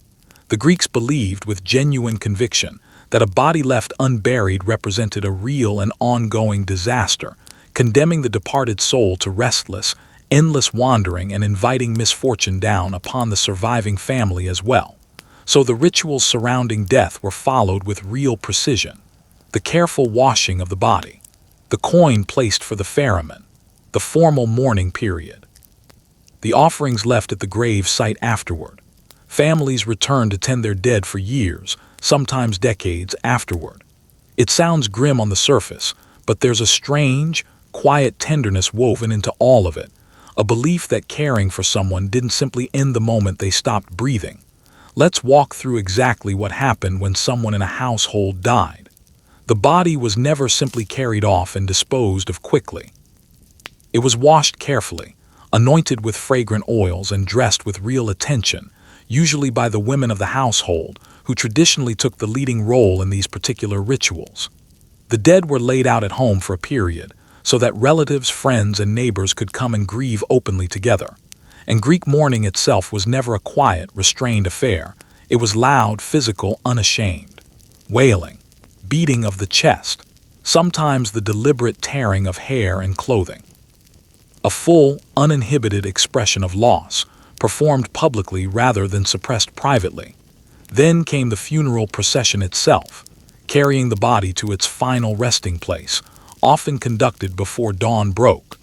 Depending on the specific era and region, the dead were either buried directly in the ground or cremated, with the resulting ashes carefully gathered into a dedicated funerary vessel.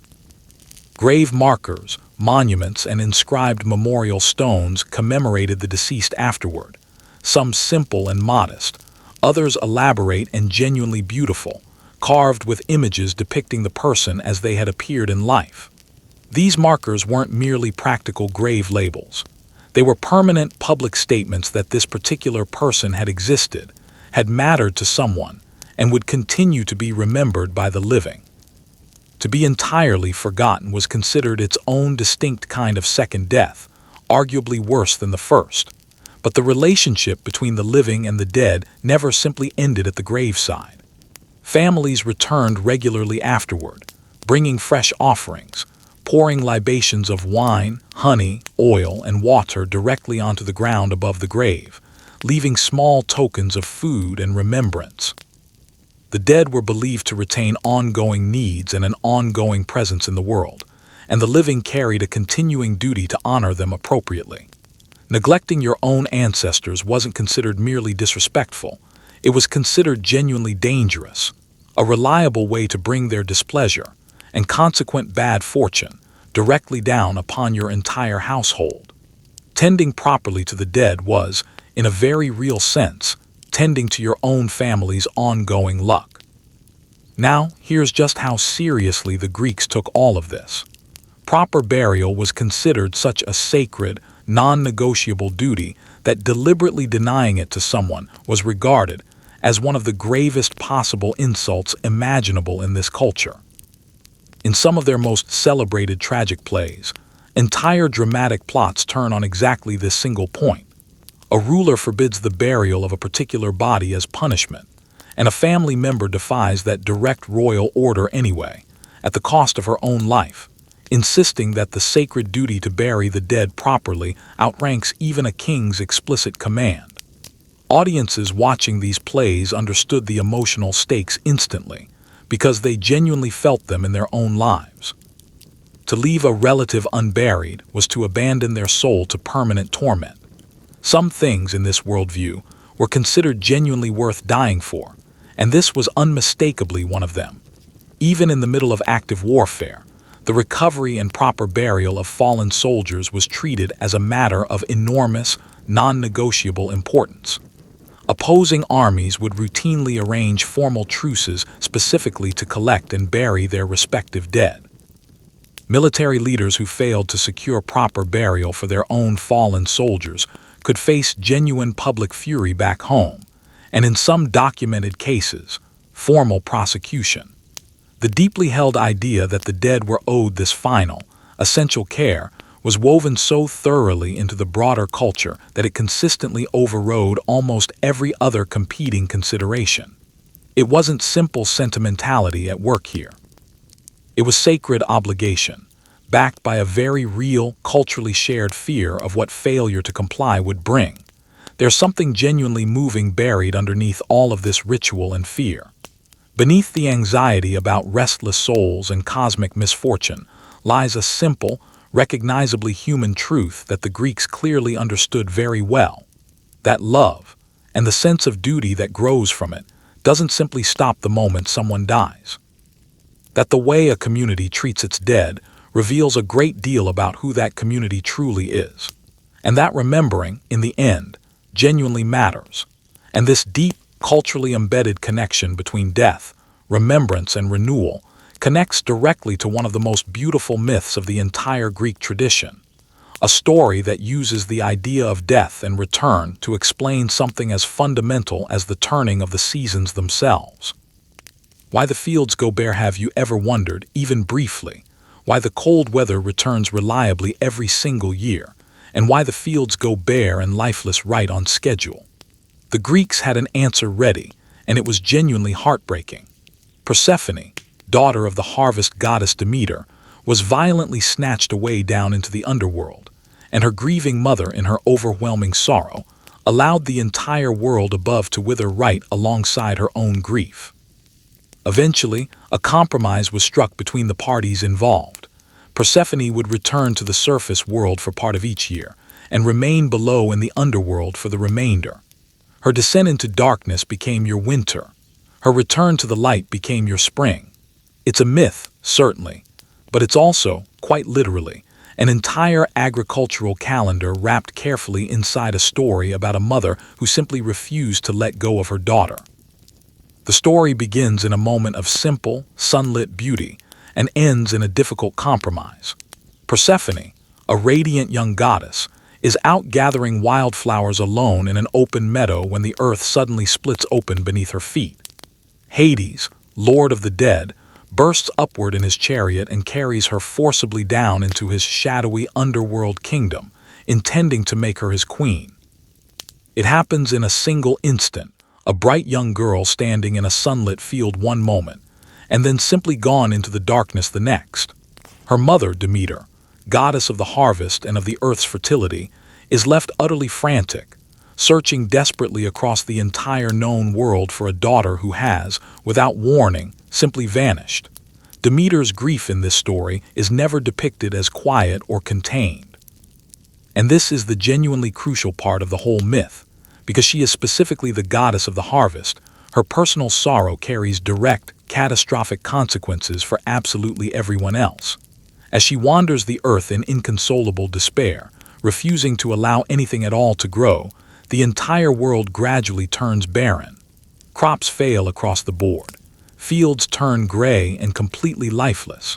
All the green slowly drains out of the world. Humanity itself begins to starve in earnest, and even the other gods start to grow genuinely alarmed at the scale of the unfolding disaster. Because a world in which nothing grows is a world in which the sacred offerings eventually stop coming entirely, and everyone, mortal and divine alike, ultimately suffers as a result. A single mother's broken heart, it turns out, is powerful enough to freeze the entire planet solid. Eventually, a bargain is reached, largely because the ongoing situation simply cannot be allowed to continue indefinitely. Persephone will be returned to her mother, but there's a catch, and it's become a famously significant one. While held in the underworld, she had eaten a small handful of pomegranate seeds, and anyone who consumes the food of the dead becomes permanently bound, at least in part, to that realm. Because of those few seeds, she cannot leave the underworld entirely and forever. The eventual compromise dictates that she will spend part of each year above ground with her mother, and part of each year below as queen of the dead. And so the seasonal cycle is permanently set in motion. When Persephone rises each year to rejoin her mother, Demeter rejoices, and the earth responds directly to her joy, bursting into bloom, growth, and eventual harvest. That's your spring and summer, the entire world made fertile again by a mother's genuine happiness. When Persephone must descend once more into the underworld, Demeter mourns all over again, and the earth withers and sleeps alongside her grief. That's your autumn and winter, the whole world gone cold in sympathy with a mother's renewed sorrow. The changing seasons themselves become the visible physical rhythm of loss and reunion, played out across the sky and the soil, every single year without fail. It's a genuinely stunning piece of storytelling, because it accomplishes so much simultaneously. On the practical level, it explains the entire agricultural year that every single Greek household's survival directly depended on, why the earth reliably dies back each year, and why it just as reliably returns, in terms that anyone in this world could feel and remember without difficulty. On the emotional level, it captures something profoundly, universally true about grief and change. The way that life consistently moves in cycles of loss and recovery, of darkness giving way to renewed light, the way even the deepest sorrow eventually, gradually gives way to some form of renewal, only to inevitably return again later. And it carried genuine spiritual weight as well. This particular myth sat at the very heart of some of the most sacred and closely guarded secret religious rites in the entire Greek world, rites that promised their initiates real hope for their own souls after death, drawing directly on Persephone's yearly return from the land of the dead as a powerful symbol of personal rebirth. We'll return to those particular mysteries a little later tonight. For now, moving on from a goddess who spends half of every year among the dead, let's turn our attention to the god who taught the living how to lose their minds joyfully and entirely on purpose. Let's talk about the single most dangerous party guest in the entire Greek pantheon, Dionysus, god of wine, ecstatic madness, and letting loose in ways your more respectable ancestors would have found genuinely alarming. His devoted followers, the Maenads, were said to abandon their homes entirely and rush out into the wilderness, dancing themselves into a frenzy so complete and so total that it frightened onlookers just to witness it. To honor him properly meant, for one night at least, losing yourself completely. And behind all the wine and the apparent wildness sat a genuinely serious underlying idea, that sometimes a society needs a sanctioned, socially approved way to go a little bit out of its collective mind. Dionysus is a strange and genuinely fascinating figure, even measured against the already loose standards of the rest of the Greek pantheon. He's the god of wine, certainly, but also of fertility, of ecstatic religious experience, of theater itself, and of the wild, uncontrollable forces present in both nature and human emotion alike. He doesn't fit neatly alongside the more dignified, orderly Olympian gods. He's fundamentally a god of dissolving boundaries, blurring the line between human and animal, between sanity and madness, between civilized restraint and untamed wildness.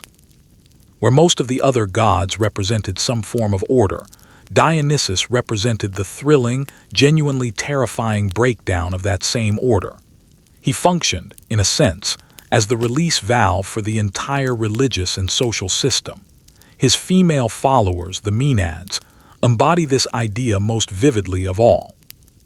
In the myths, entirely ordinary women, suddenly seized by the god's power, abandon their households, their looms, their expected social roles, and stream out into the surrounding mountains and forests together. There they dance wildly, dress themselves in animal skins, and enter states of genuine ecstatic frenzy so intense that ancient sources describe them as possessing superhuman physical strength. Some stories claim they could tear a living animal apart with their bare hands alone. For a society that otherwise kept its women tightly confined to the household and family roles, the mere image of women running free and completely untamed through the wilderness was simultaneously electric and more than a little alarming to contemplate. The myths surrounding Dionysus consistently carry a sharp, unmistakable warning, and it's usually aimed squarely at those foolish enough to reject him. Again and again across different tellings, a king or ruler refuses to properly honor the wine god, dismisses his worship as beneath serious consideration or actively dangerous, and attempts to suppress it outright. And the results are, without exception, absolutely catastrophic. The god's underlying power, these stories insist, simply cannot be denied or permanently bottled up. Those who resist it directly are inevitably driven mad, destroyed outright, or worse. In one of the most genuinely horrifying versions of these tales, a king who spies secretly on the Maenads during their ritual frenzy is torn limb from limb by them, including, in a particularly brutal detail, by his own mother, so completely lost in the ecstatic frenzy that she fails entirely to recognize her own son. The underlying lesson lands with real force. You cannot simply legislate away the wild, untamed parts of human nature. Deny them entirely, and they will inevitably break loose in far uglier, far more destructive ways. That's the genuinely sophisticated idea sitting quietly beneath all the surface wine and apparent chaos. The Greeks understood something about human psychology that societies have continued grappling with ever since, that people cannot realistically live under conditions of perfect order and restraint at all times, indefinitely. The pressure inevitably builds somewhere. There has to be some kind of outlet, a permitted, socially sanctioned space for release, celebration, genuine ecstasy, and the temporary loosening of the tight rules governing ordinary daily life. The festivals held in Dionysus's honor gave people exactly that space, a sanctioned, ritual opportunity to drink, to dance, and to loosen the grip of everyday convention precisely so that, for the rest of the year, that same grip could hold firm without breaking entirely. So the worship of Dionysus was never merely an excuse for overindulgence, though it certainly included plenty of that as well.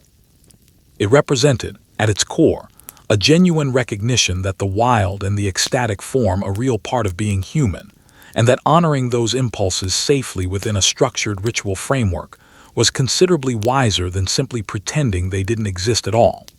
A society that deliberately made room for a little sacred madness was, in its own particular way, being remarkably practical. Managed chaos, it turns out, reliably beats the unmanaged kind. And out of all this wine-soaked, boundary-blurring worship emerged something nobody could possibly have predicted at the time, an entirely new art form so powerful that it would eventually outlast the very God who inspired it, and go on to shape the whole future of human storytelling. Where theater was born once a year, the entire city gives itself over completely to Dionysus, in a festival so genuinely important that it accidentally invented something that would ultimately outlast every temple in Greece. Amid all the wine, the elaborate processions, and the general festive atmosphere, people gathered together to watch performers act out stories on a raised stage, wearing carved masks, speaking in structured verse, moving audiences to tears and to laughter in equal measure. You are, without quite realizing the historical significance of it, witnessing the actual birth of theater.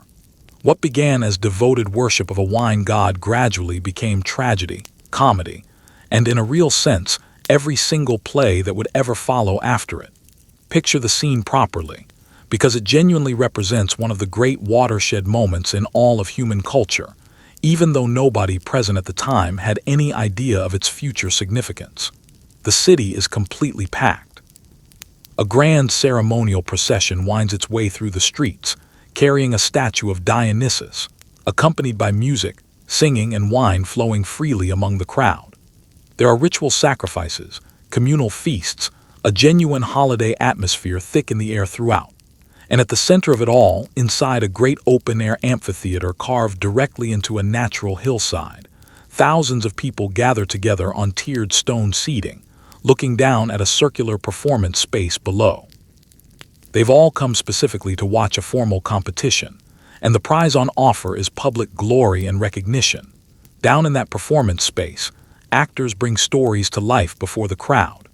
In the earliest stages of this tradition, it seems to have grown organically out of choral songs and ritual dances performed in Dionysus's honor, groups of singers chanting traditional tales of gods and legendary heroes together. Then, at some specific point, something genuinely revolutionary happened.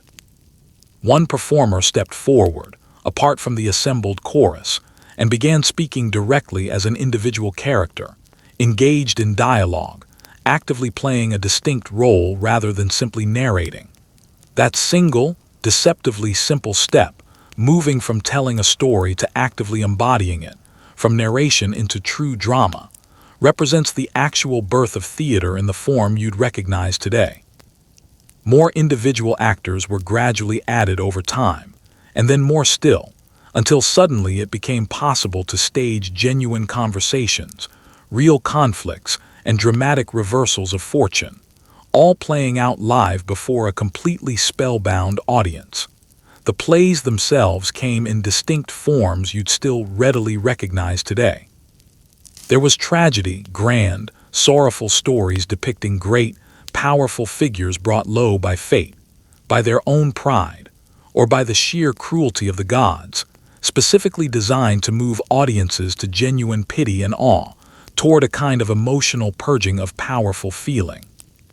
And there was comedy, sharp, frequently bawdy, and often savagely political in nature, mocking prominent public figures directly, poking fun mercilessly at the powerful, and making entire crowds roar with laughter at jokes ranging from genuinely clever wordplay to gloriously crude physical humor. High art and low humor, presented side by side at a religious festival dedicated to a wine god. Only in Greece, it seems, could that particular combination make perfect sense. The whole festival event was structured as a formal competition, which drove out remarkably strong work from everyone involved. Playwrights submitted completed works for consideration, and appointed judges awarded prizes to whichever entries were judged finest. This underlying competitive spirit pushed the entire art form to genuinely extraordinary heights over time, producing plays of such lasting power and psychological insight that they continue being performed thousands of years later. Their central questions about fate, justice, family, and human suffering still landing with their full original force on modern audiences. The names of the very greatest playwrights from this era became effectively immortal, their surviving work studied and staged continuously across the entire subsequent span of Western literary history. And crucially, this entire art form was never intended as elite entertainment reserved for a privileged few. The theater festivals were built for the whole surrounding community.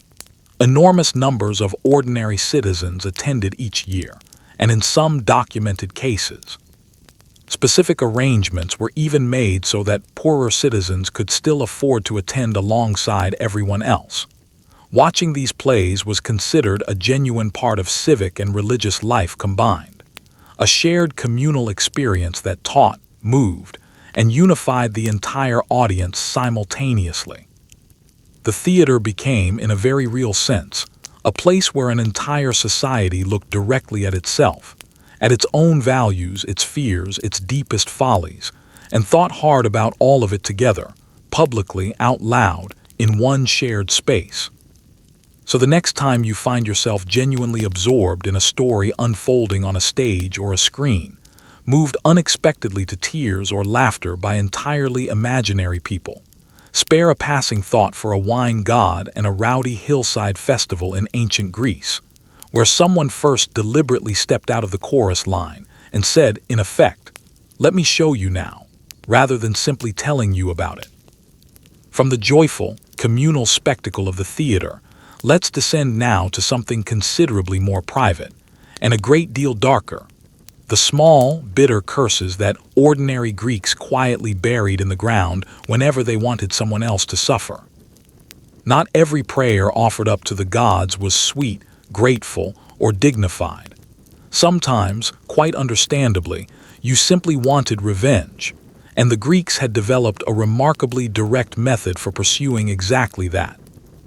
You take a thin sheet of soft lead, scratch the name of the person who wronged you into the metal, along with a detailed wish for their ongoing misery, and bury the whole thing somewhere with a direct connection to the dead below who could carry your message down into the underworld on your behalf. Lost an important lawsuit. There's a curse tablet for that. A romantic rival stealing someone's affection. Also a curse tablet. It was petty. It was completely heartfelt. And thousands of these small, bitter grudges have survived intact into the present day, preserving one of humanity's oldest and most reliable traditions, wanting genuinely bad things to happen to someone who annoyed you. Let's walk through the actual mechanics, because the process itself was oddly specific and consistent across different regions. You'd obtain a thin sheet of lead, a cheap, easily workable metal readily available to ordinary people, and using a sharp metal point, you'd scratch out your curse directly onto its surface. Typically, this named your intended target, sometimes in remarkably elaborate detail, and spelled out precisely what misfortune you wished to befall them. Then you'd often roll or fold the completed tablet up tightly, sometimes piercing it through with an iron nail for extra emphasis, and deposit it somewhere with a strong symbolic connection to the underworld and its resident dead, a fresh grave, a natural spring, an old well, or a sanctuary specifically dedicated to the underworld gods. The underlying idea was that the dead, or the darker powers below, would carry your particular grievance downward and act on it directly, on your behalf. And what exactly did people curse each other with? The full, gloriously petty range of ordinary human resentment, essentially unchanged across thousands of years. Some surviving tablets concern pending lawsuits, begging the underworld gods to bind an opponent's tongue and mind so completely that they'd stumble helplessly in court and lose their case. Some concern matters of love, the ancient equivalent of wishing a romantic rival would fail outright, so that the object of one's affection might finally turn toward the tablet's author instead, or attempting to magically bind a beloved's heart directly to one's own. Some specifically target business competitors, praying earnestly that a rival shopkeeper's trade would simply dry up and vanish. And plenty more are aimed squarely at thieves, rival athletes, or simply people the tablet's author plainly, viscerally despised for entirely personal reasons. It's raw, unfiltered human emotion, scratched permanently into soft metal and buried quietly in the dark. What makes these particular tablets so genuinely precious to modern historians, all these centuries later, is exactly what makes them feel so immediately alive and relatable. Most of what has survived from the ancient world consists of grand, official things, temples, epic poems, formal public inscriptions, the carefully polished public face of an entire civilization. But cursed tablets are private, informal and deeply, embarrassingly personal. They represent the unguarded feelings of entirely ordinary people, the local shopkeeper, the jilted lover, the losing party in a lawsuit, preserved by pure historical accident in a metal durable enough to last millennia. Through these small objects, we hear directly from voices that official history usually erases completely. And what most of them are saying, stripped down to basics, is simply, I sincerely hope this particular person I hate has a genuinely terrible time. These tablets also reveal something important about how ordinary Greeks understood their broader relationship with the divine realm. Prayer wasn't reserved solely for expressions of gratitude and grand, dignified requests. The supernatural could apparently be enlisted just as readily in the smallest, most spiteful corners of everyday life. If you felt genuinely wronged and personally powerless, if the courts had failed you, if love had rejected you outright, if a business competitor was quietly beating you, you could still take a kind of action. You could appeal directly to forces beyond the ordinary human world to even the score on your behalf. It offered the powerless a real sense of agency, however dark that agency might have been, a way to fight back when every ordinary, legitimate avenue had already been closed off. There's something almost comforting, honestly, in how relatable the whole practice remains today. Strip away the lead and the underworld gods entirely, and you're simply left with an ordinary person, consumed by genuine frustration, sitting down and pouring their resentment directly into a private outlet, wishing misfortune on someone who had genuinely hurt them. People have always done exactly this, in one form or another, and will presumably always continue doing so. The Greeks just happened to do it on a material durable enough to survive, leaving modern historians a remarkably honest record of the small, sour feelings that grand official histories always tend to leave out entirely. So the very same culture that built soaring marble temples and single-handedly invented theater also spent its quiet evenings scratching spiteful curses into scrap metal and burying them discreetly near fresh graves. Both activities are equally human, and both are, in their own way, equally true reflections of the culture that produced them.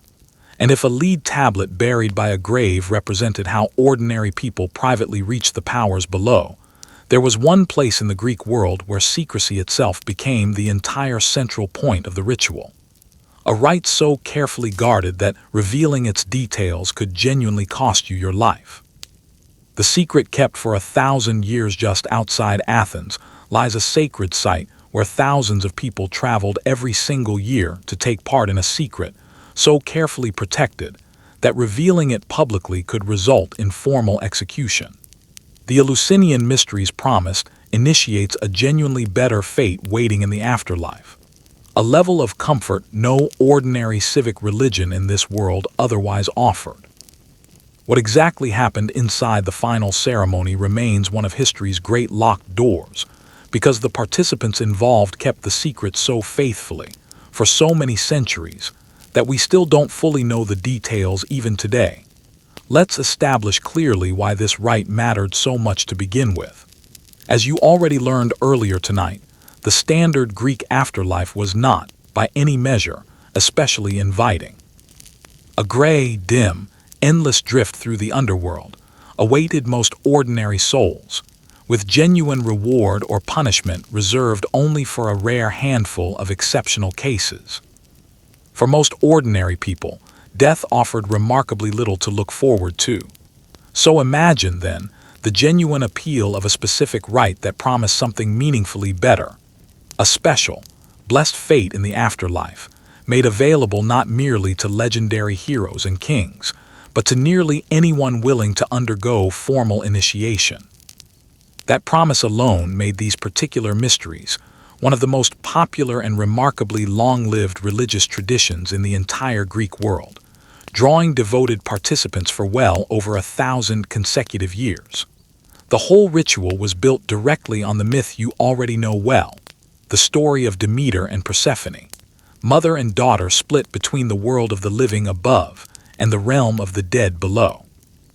That specific theme of descent into darkness followed by a return to light, of loss followed by genuine renewal, formed the spiritual heartbeat of the entire mystery tradition. If Persephone herself could reliably return from the realm of the dead each and every year, then perhaps an ordinary initiate, too, could reasonably hope for something meaningful waiting beyond their own grave. The familiar seasonal miracle became, through ritual, a deeply personal promise extended to each participant. The overall process was elaborate and unfolded across an extended period. There were preliminary, lesser rites conducted first to properly prepare candidates. Then came the great annual main event, a massive ceremonial procession that traveled the entire sacred road from Athens all the way to the sanctuary at Eleusis, a journey spanning many miles, undertaken by enormous crowds of initiates walking together. There was ritual fasting involved, formal purification ceremonies, the careful carrying of sacred objects, and a steadily building sense of anticipation throughout the journey. By the time initiates finally reached the inner sanctuary for the climactic rite, held specifically at night, they had been thoroughly primed for an experience clearly intended to be overwhelming and genuinely transformative. And here's the maddening, wonderful part of the whole story. We genuinely still don't know, even now, exactly what happened inside that final inner chamber. The secret was kept so faithfully by so many thousands of people across so many centuries that its actual core content remains hidden from history entirely.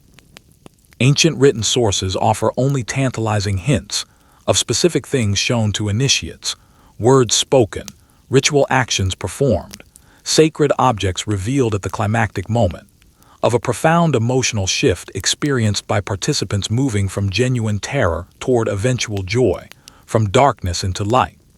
Some ancient writers describe leaving the ceremony with their personal fear of death meaningfully eased, even fundamentally transformed. But nobody who actually knew the details ever spelled them out explicitly in surviving writing, because revealing the mysteries publicly was considered a genuinely serious crime, punishable in the harshest possible terms available under Athenian law. The penalty for deliberately spilling the secret could be death itself. Consider, for a moment, just how genuinely extraordinary that level of collective discretion actually is. This wasn't a secret maintained by a tiny, isolated cult of a dozen committed fanatics operating in the shadows. Thousands upon thousands of ordinary people were formally initiated over the centuries, drawn from every walk of life across Greek society. And yet the central experience at the heart of the ritual remained sealed and protected the entire time. It stands as one of the most successful acts of sustained collective discretion in the entirety of recorded human history, and it has left generations of scholars ever since piecing together scattered fragments, carefully guessing at the likely rituals involved, quietly aching to know what those flickering, torchlit nights at Eleusis actually contained. What we can say with reasonable confidence is that the mysteries met a genuinely deep human need, the persistent longing for real hope in the face of certain death, for meaning beyond the gray, colorless drift of the ordinary afterlife most people otherwise expected. They offered comfort, a sense of shared community, and the genuine promise of something more waiting ahead. And they accomplished all of this so powerfully and so completely secretly that the core experience remains a genuine mystery to historians even to this day. From secrets faithfully kept by thousands of ordinary participants, let's turn now to a legend long dismissed outright as pure fantasy, until archaeologists began digging up graves that suggested otherwise. The old stories speak of the Amazons, a nation made up entirely of fierce warrior women who rode into battle on horseback, drew powerful bows, and required no men whatsoever to govern their own affairs. The Greeks regarded them with a genuine mixture of fascination and outright terror, painting their likenesses across countless pieces of pottery, and consistently casting them as worthy opponents for even the very greatest Greek heroes. For a very long time, historians assumed they were pure invented fantasy, a convenient mythological enemy dreamed up specifically to be defeated in story after story. But then archaeologists began digging up burial mounds far to the east and uncovered something that made a great many scholars seriously reconsider their assumptions. Real women, buried with real weapons, in real graves. To the Greeks, the Amazons represented both a thrilling fantasy and a genuine, deep-seated cultural anxiety, existing simultaneously.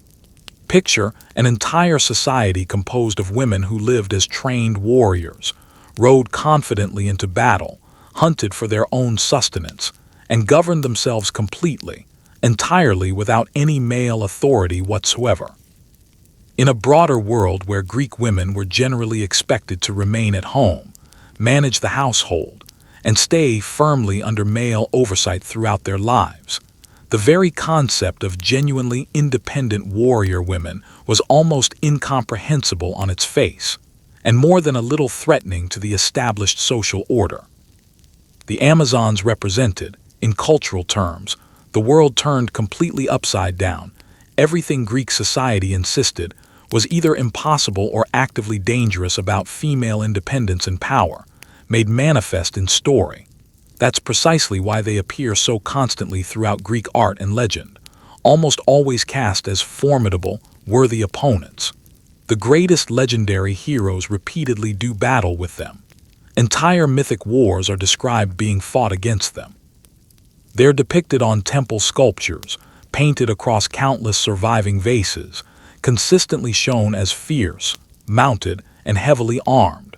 The Greeks clearly found them irresistible as an artistic and narrative subject. Precisely because they embodied such a fascinating hypothetical, a vision of women as genuinely strong, autonomous, and militarily capable, which proved both exciting and deeply unsettling to a culture built entirely on the opposite set of assumptions. Defeating them, story after story, functioned in part as a symbolic reassertion of what Greek society considered the proper natural order of things. For most of subsequent history, scholars simply assumed the Amazons were entirely fictional, a pure product of Greek imagination with absolutely no basis in any historical reality, a convenient invented mythological foe, and nothing more substantial than that. But then physical evidence began emerging directly from the ground, far to the east of Greece proper, in the vast grasslands and steppes stretching across regions the Greeks knew primarily through trade contact and occasional conflict. Archaeologists excavating ancient burial mounds throughout these regions began uncovering the graves of women buried alongside the genuine tools of war, weapons, arrowheads, and equipment associated with mounted warriors.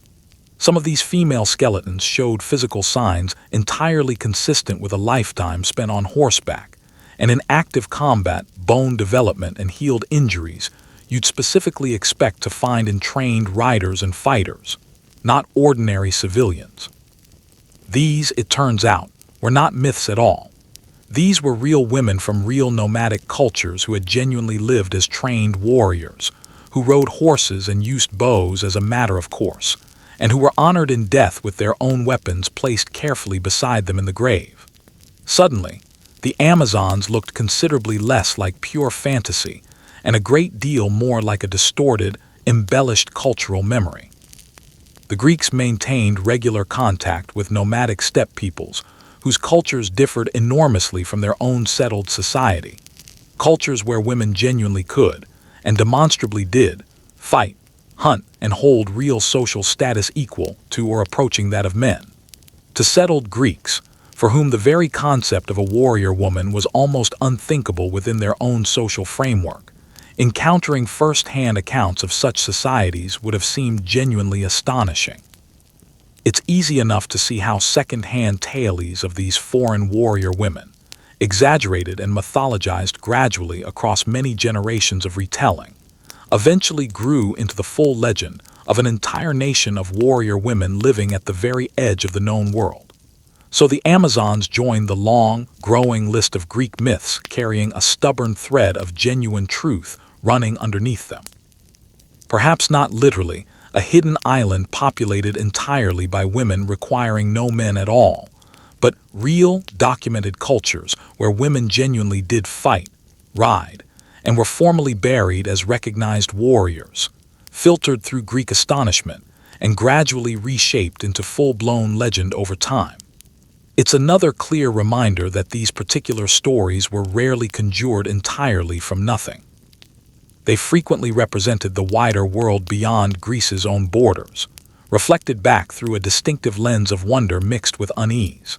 And that same cultural lens transformed foreign, unfamiliar peoples and equally unfamiliar creatures into an entire population of half-human beings said to roam the wilder, untamed corners of the world.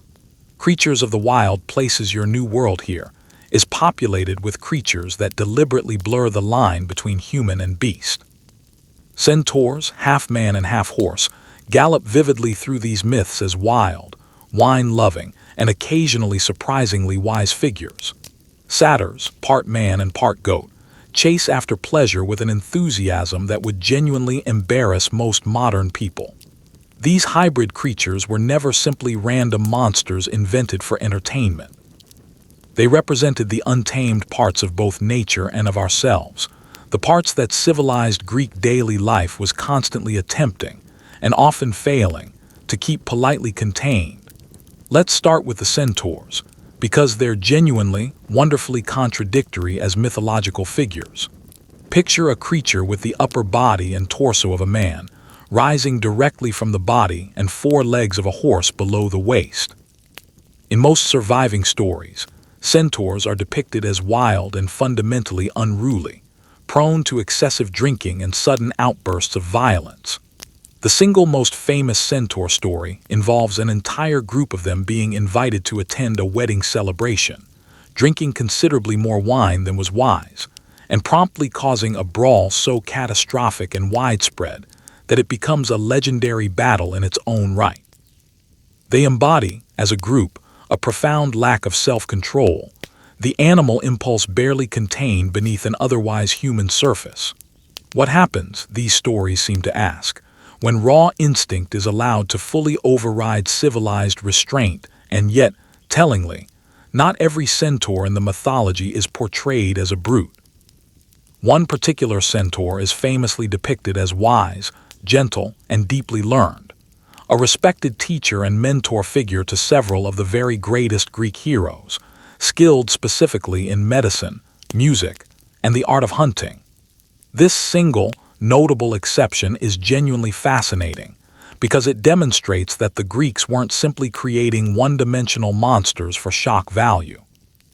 They were actively exploring a deeper idea through this figure, the centaur as a symbol of the dual nature present within every single person, the wild animal instinct and the reasoning human mind sharing one physical body.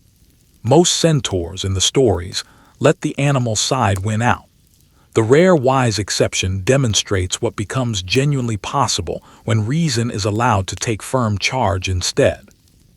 It amounts to an entire meditation on fundamental human nature, wrapped conveniently inside the body of a horse.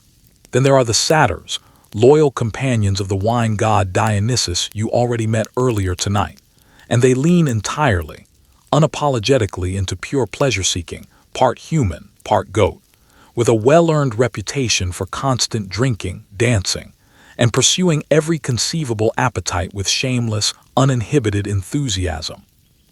They represent the embodiment of raw, completely uninhibited desire. They caper endlessly through the surviving myths and through Greek visual art as figures of broad comedy and deliberate excess, creatures of pure impulse, entirely untroubled by the social rules and restraints that otherwise govern civilized daily life. Where ordinary humans are expected, by social convention, to control themselves at all times, satyrs simply, flatly refuse to bother. And there's both genuine humor and a certain quiet envy embedded in how the Greeks consistently chose to depict them.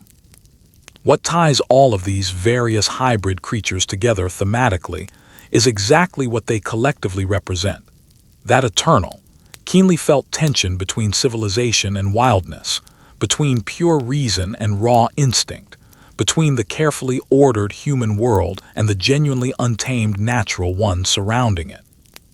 These half-human, half-animal beings live specifically in the borderlands, in remote forests, distant mountains, and wild places existing well beyond the tidy, orderly boundaries of the city itself.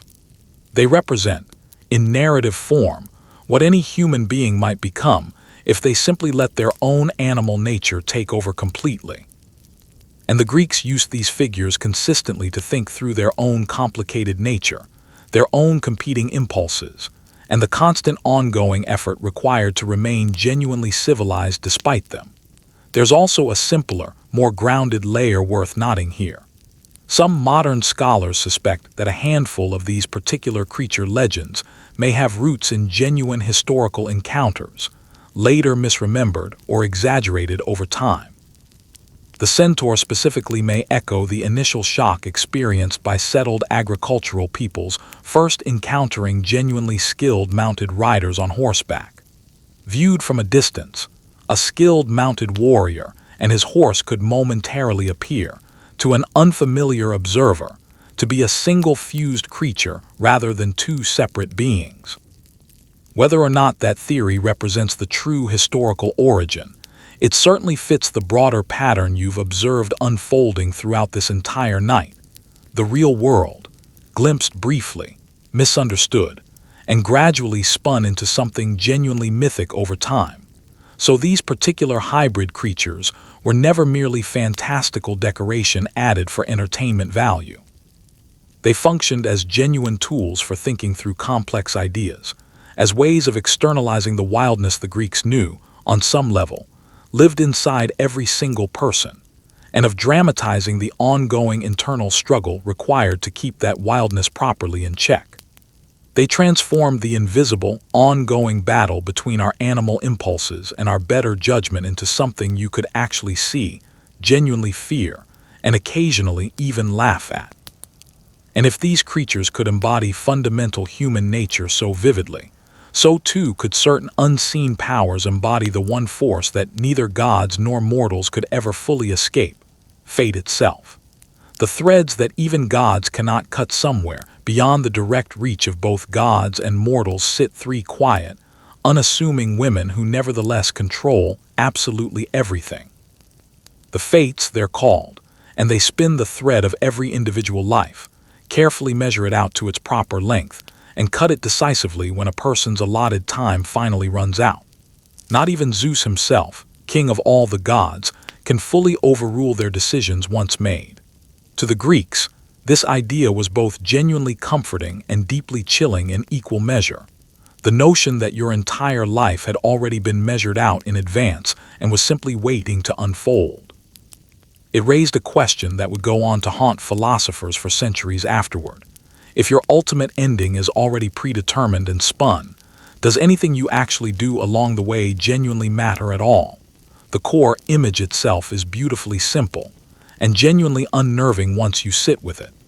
Three figures, typically imagined as elderly women, work continuously at the shared task of every single human life ever lived. One spins the thread into being at the moment of a person's birth. One carefully measures it out, determining its ultimate length, precisely how much life that particular thread will contain. And one cuts it decisively, ending the person's existence the exact moment their allotted time runs out. Every person who has ever lived represents, in this framework, a single thread in the fate's endless, ongoing work, spun, measured, and eventually snipped, without exception. Your entire life, in this particular vision, amounts to a single length of yarn held in the hands of three tireless workers you will personally never meet. What makes the fates so genuinely striking as mythological figures is the sheer scope of their authority. There are documented moments across various myths where a powerful god wishes desperately to save a favored mortal from an approaching death, and simply cannot manage it, because the fates have already decreed the outcome, and their decrees, once made, cannot be undone by anyone. Even Zeus, king of the gods and undisputed master of the sky, remains bound by their ongoing work. This creates a genuinely fascinating internal hierarchy within Greek cosmology. Above all the squabbling, meddling, undeniably powerful Olympian gods sits something even more fundamental still, an impersonal cosmic order that not even the gods themselves can override. Fate, in the end, consistently outranks raw divine power. This particular idea sat at the very center of the entire Greek worldview, and it runs like a persistent thread through their greatest surviving stories and tragic plays alike. Again and again, in myth after myth and tragedy after tragedy, characters receive an explicit prophecy describing their eventual doom and desperately attempt to escape it through their own clever actions, only to discover that their very efforts to avoid the prophesied fate are precisely what bring it about in the end. A king hears a prophecy that his own son will one day cause disaster, takes elaborate steps to prevent it, and in doing so, inadvertently sets the entire tragedy into motion himself. The harder these characters struggle against their predetermined destiny, the more surely and completely it closes in around them regardless. Fate, in these stories, is genuinely inescapable, and the desperate attempt to flee it consistently turns out to be the trap itself. But this naturally raises the deeper question that genuinely tormented Greek thinkers, and thinkers ever since across many subsequent centuries. If your ultimate fate is already fully determined, already spun and measured out in advance, then what exactly is the point of individual choice, sustained effort, or personal virtue? Why bother striving for anything at all? Why choose to be good if the final outcome is already fixed regardless? It represents one of the oldest and most genuinely difficult puzzles human beings have ever wrestled with, the persistent tension between predetermined destiny and genuine free will, between a life that has already been written and a life that is actively, meaningfully chosen. The Greeks clearly felt this tension acutely, and to their credit, they never pretended to offer a neat, tidy resolution to it. What's genuinely remarkable is how thoroughly they managed to hold both competing ideas simultaneously. On one hand, fate was treated as entirely real and completely inescapable. The thread would be cut precisely when it was destined to be cut, regardless of anyone's wishes. On the other hand, the Greeks simultaneously, fiercely valued courage, personal honor, and meaningful choice, celebrating heroes specifically for acting nobly even while fully aware of their own approaching doom. The genuine greatness of a Greek hero in this framework often lay precisely in how they chose to face a fate they had no power to change, with dignity, with open defiance, or with quiet acceptance, depending on the particular story. It was never really the final outcome that defined a hero's character, since that outcome was already fixed from the start. It was entirely a matter of how they chose to meet it when the moment finally arrived. There's a strange, quiet comfort buried alongside the underlying chill in all of this. If the ultimate length of your thread genuinely isn't yours to control or influence, then perhaps the one thing that remains truly, entirely yours, is the manner in which you choose to live it while it lasts. The fates alone decide precisely when the thread finally ends. You alone decide what kind of thread it turns out to be along the way. And speaking of things being carefully decided, even the founding of your own city of Athens came down, according to legend, to a formal contest between two rival gods, and a very practical, telling choice made by its own citizens. Your home city, Athens, carries with it a proper founding myth, and that myth involves two powerful gods locked in a genuinely high-stakes competition. According to the story, both Athena and Poseidon wanted the growing city named specifically after themselves, so each offered its citizens a gift as part of a formal contest. Poseidon struck the bare ground with his trident and produced a spring of water, or, in some other versions of the tale, the very first horse ever to exist. Athena, in response, offered an olive tree, and the assembled people chose her gift instead. It's a charming myth on its surface, certainly, but it also offers a genuinely revealing glimpse into what this particular society valued most deeply, not raw, dramatic power, but the quiet, lasting usefulness of something capable of feeding generations to come. Here's how the contest actually unfolds in the traditional telling. Two powerful gods simultaneously set their sights on this promising, newly founded city, and both want it entirely for themselves, to serve as its patron, its protector, and its permanent namesake going forward, rather than settle the dispute through open warfare, which, given Poseidon's notoriously short temper, could easily have proven catastrophic for everyone involved.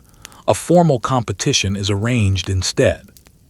Each god will offer the city a single gift, and the assembled people, or in some versions the presiding judges, will determine collectively which gift is genuinely greater. Whichever god offers the more valuable gift wins permanent claim to the city. It amounts, essentially, to a divine sales pitch, with an entire population serving as the deciding customer. Poseidon goes first in most surviving versions of the story. As god of the sea and of earthquakes, he strikes the bare ground dramatically with his trident, and up comes water, a spring gushing suddenly from the earth itself. In some tellings, it's specifically a saltwater spring, a deliberate nod to his broader dominion over the sea. In other versions, he produces instead the very first horse to ever exist, a magnificent and visibly powerful animal. Either way, it's an impressive, suitably dramatic gift, exactly what you'd reasonably expect from a god closely associated with raw, overwhelming natural force. Water and horses, power and immediate utility, delivered with genuine theatrical flourish. The assembled crowd is understandably amazed by the display. Then Athena, goddess of wisdom and considered strategy, offers her own gift, and by direct comparison, it seems almost anticlimactic at first glance. She simply causes a single olive tree to grow from the bare earth. Not a flood, not a magnificent beast, not any kind of overwhelming display of raw power, just an ordinary tree. But consider carefully what that particular tree genuinely meant to the Greeks in practical terms. The olive was one of the single most precious resources in their entire world. It provided food directly. It provided oil for cooking, for household lamps, for personal cleansing, and for profitable trade with other regions. It provided usable wood as well, and crucially, it thrived reliably in the dry, rocky Greek soil where relatively little else would grow successfully at all. An olive tree was never really a spectacle in the moment. It represented, instead, an entire lifetime of steady sustenance, and beyond that, generations of continued provision stretching far into the future. The assembled people chose the olive tree, and Athena accordingly became the city's official patron, giving Athens its permanent name in the process. And you can see immediately why this particular choice resonated so deeply with the Greeks who told and retold this story across many generations. Faced directly with a flashy, dramatic gift representing raw power on one side, and a humble, unglamorous gift representing enduring long-term usefulness on the other, they deliberately chose usefulness. Wisdom and lasting long-term benefit, valued explicitly over momentary spectacle and brute force. The myth functions, in effect, as the city quietly celebrating its own core values, openly declaring that it prized cleverness and sustainable provision far above raw strength or dramatic display. It's essentially a civic self-portrait, cleverly disguised as a mythological contest between two gods. There's also a shrewd piece of solid real-world grounding embedded in this particular myth. The olive genuinely was central to the actual wealth and daily life of historical Athens and the wider Greek world beyond it. Olive oil represented a major commercial product, a significant export, and a genuine, reliable source of civic prosperity over centuries. So the myth isn't merely abstract philosophical storytelling. It's actively honoring the very specific resource that helped make the historical city genuinely rich and sustainable over the long term. The story wraps a solid economic reality inside vivid divine drama, simultaneously explaining and celebrating why the olive mattered so profoundly, through a memorable tale of two gods competing openly for a people's favor and loyalty. And notice, too, the underlying dignity built into the story's resolution. Poseidon, though clearly disappointed and, in some versions, rather sulky about losing the contest, doesn't go on to destroy everything in a fit of divine rage, for the most part. The city retains its chosen patron, its permanent name, and its sacred olive tree, said in legend to keep growing on the city's high central hill for centuries afterward. It's a founding myth that flatters its own founders rather neatly, which is entirely fitting, given that the king of the gods himself was never above using a good story to flatter his own considerable importance, or to quietly explain away his own famously, spectacularly messy personal life. A king with a complicated personal life. Let's address the god sitting quietly in the room now, Zeus, king of the heavens, ruler of Olympus, and quite possibly the single most romantically chaotic figure in the entirety of Greek mythology. The surviving stories about his romantic entanglements are genuinely endless, elaborate disguises, calculated seductions, and a resulting family tree so thoroughly tangled it would practically require its own dedicated scroll to map out properly. Hera, his long-suffering wife, spends much of her own mythological career in a state of perpetual fury over it all. And honestly, given the circumstances, that reaction seems entirely fair. But there's a genuine underlying reason for all this recurring divine drama. Many noble families and entire cities across the Greek world claim direct descent from these various divine unions, which conveniently transformed an otherwise scandalous myth into a rather useful family bragging right. The sheer sustained volume of Zeus's romantic escapades across the surviving mythology is genuinely staggering to consider. He pursues goddesses, nymphs, and mortal women alike, in what amounts to a seemingly endless parade of romantic affairs. And he's particularly famous for the elaborate, frankly bizarre disguises he regularly adopts specifically to accomplish these pursuits. He appears variously as different animals, as natural weather phenomena, as golden rain, as a swan, as a bull, transforming himself into whatever form will allow him to get physically close to the object of his latest infatuation. It represents, when you look at it plainly, the behavior of a god who is genuinely all-powerful and entirely unwilling to accept refusal, which viewed honestly ranges from mildly comic to genuinely troubling, depending heavily on the specific tale being told. And then there's Hera, his long-suffering and perpetually enraged wife, who happens to be the goddess of marriage itself, an irony so sharp in retrospect that it practically cuts on its own. Much of Hera's overall role within the mythology involves reacting furiously to her husband's endless infidelities, and her resulting wrath is genuinely legendary in scope. She pursues his various lovers, and frequently their resulting children as well, with relentless, remarkably creative fury, tormenting them across entire lifetimes in some documented cases. Poor Heracles, whose extensive story you already heard earlier tonight, spent his entire mortal existence actively hounded by Hera's deep-seated hatred, entirely because of who his father happened to be and what his father had done. The ongoing chaos generated by Zeus's romantic entanglements rippled outward across the mythology, devastating countless innocent third parties along the way. Now, why exactly would the Greeks choose to portray the king of their entire pantheon, the supreme moral authority governing the whole cosmos, behaving in this particular manner? It seems genuinely strange at first glance, even faintly scandalous by modern standards, but there are real, identifiable reasons buried underneath the surface narrative. One of the biggest driving factors involves genealogy and social prestige.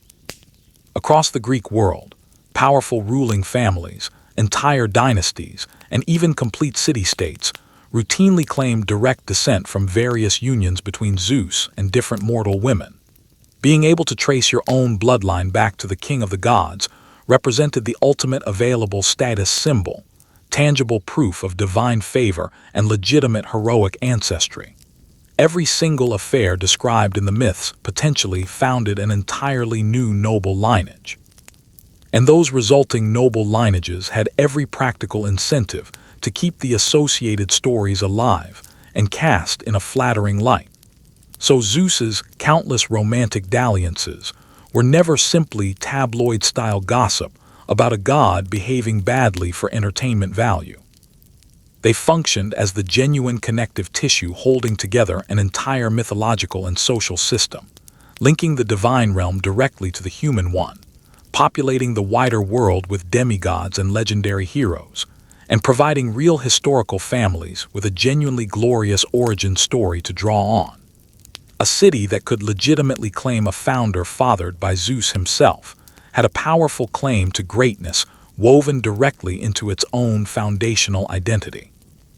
The scandal, in other words, was genuinely load-bearing. It held up an entire prestigious social structure concerning who descended from whom. There's also a more philosophical dimension worth considering here. Zeus's various unions with mortal women frequently produced the great legendary heroes, figures who bridged the human and divine realms simultaneously, mortal in body, but touched by something considerably greater than themselves. The half-divine hero, born from the union of a god and an ordinary human, sits at the very center of Greek storytelling as a recurring archetype. And Zeus's affairs were, quite literally, the engine that produced them generation after generation. Without all that divine romantic entanglement, there would be no Heracles, no extended line of heroes reaching upward toward the gods.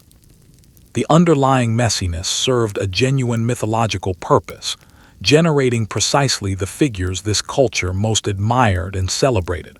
Of course, none of this reasoning makes Zeus into any kind of genuine model of good personal behavior, and the Greeks themselves clearly sensed the underlying tension at work here. Their supreme god was simultaneously their most flagrant rule-breaker, and later generations of Greek thinkers grew increasingly uncomfortable with the idea of gods who behaved considerably worse than the ordinary humans who worshipped them faithfully. That growing discomfort, that dawning cultural suspicion that maybe the gods didn't entirely add up morally, would eventually help crack open the entire traditional religious system. But before we get to those particular doubters, let's step inside the grand religious buildings raised specifically to house these gods, and discover the genuinely surprising truth about what temples were actually used for in practice. You've seen them rising above the rooftops of the city, grand temples, with soaring stone columns gleaming brightly under the sun. You might naturally assume these were places of communal worship, packed with crowds kneeling together in prayer, but that's not quite how the system actually worked in practice. A Greek temple functioned less like a modern church and more like a dedicated house built specifically to hold a statue of a god, along with that god's accumulated treasures. The real religious action happened outside at the altar. The temple itself existed to impress, to honor, and to give a particular god somewhere suitably magnificent to symbolically reside when they weren't otherwise busy meddling directly in human affairs. This happens to be one of those quiet facts that gently rearranges your entire mental picture of Greek religious practice. When you imagine a place of worship today, you probably picture people gathering together inside a building, praying communally, the way so many later religious traditions eventually arranged things. But the Greek temple wasn't designed for congregational gatherings at all. Its primary purpose was to serve, symbolically, as the dwelling place of the god to whom it was formally dedicated, and above all, to house that god's cult statue, a grand, often elaborate image of the deity standing inside the temple's central chamber. The temple functioned as the god's home and treasure house, not as a meeting hall for ordinary worshippers. The genuinely important religious activity, the sacrifices, the formal prayers, the tangible offerings, the seasonal festivals, all took place outside the temple building entirely, at an open-air altar positioned directly in front of it. That's where animals were actually sacrificed, where smoke rose visibly into the sky, where crowds of ordinary people actually gathered together. The temple building provided a magnificent architectural backdrop, a genuinely stunning stage set for the surrounding ritual, but the ritual activity itself consistently unfolded outdoors, in the open air.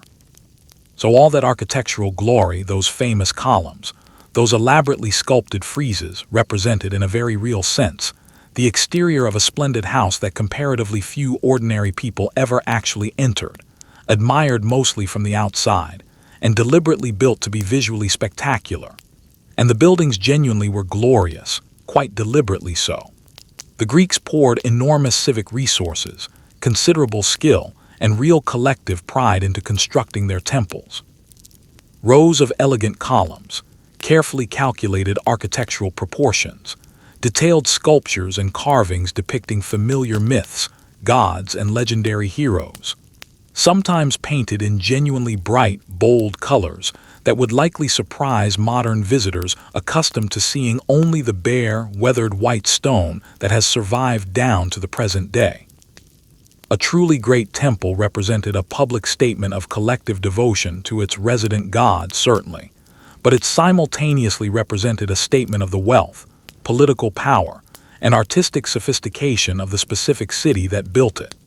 It functioned as religion and civic advertising fused seamlessly into carved marble. Inside these temples, the central cult statue itself could be genuinely spectacular.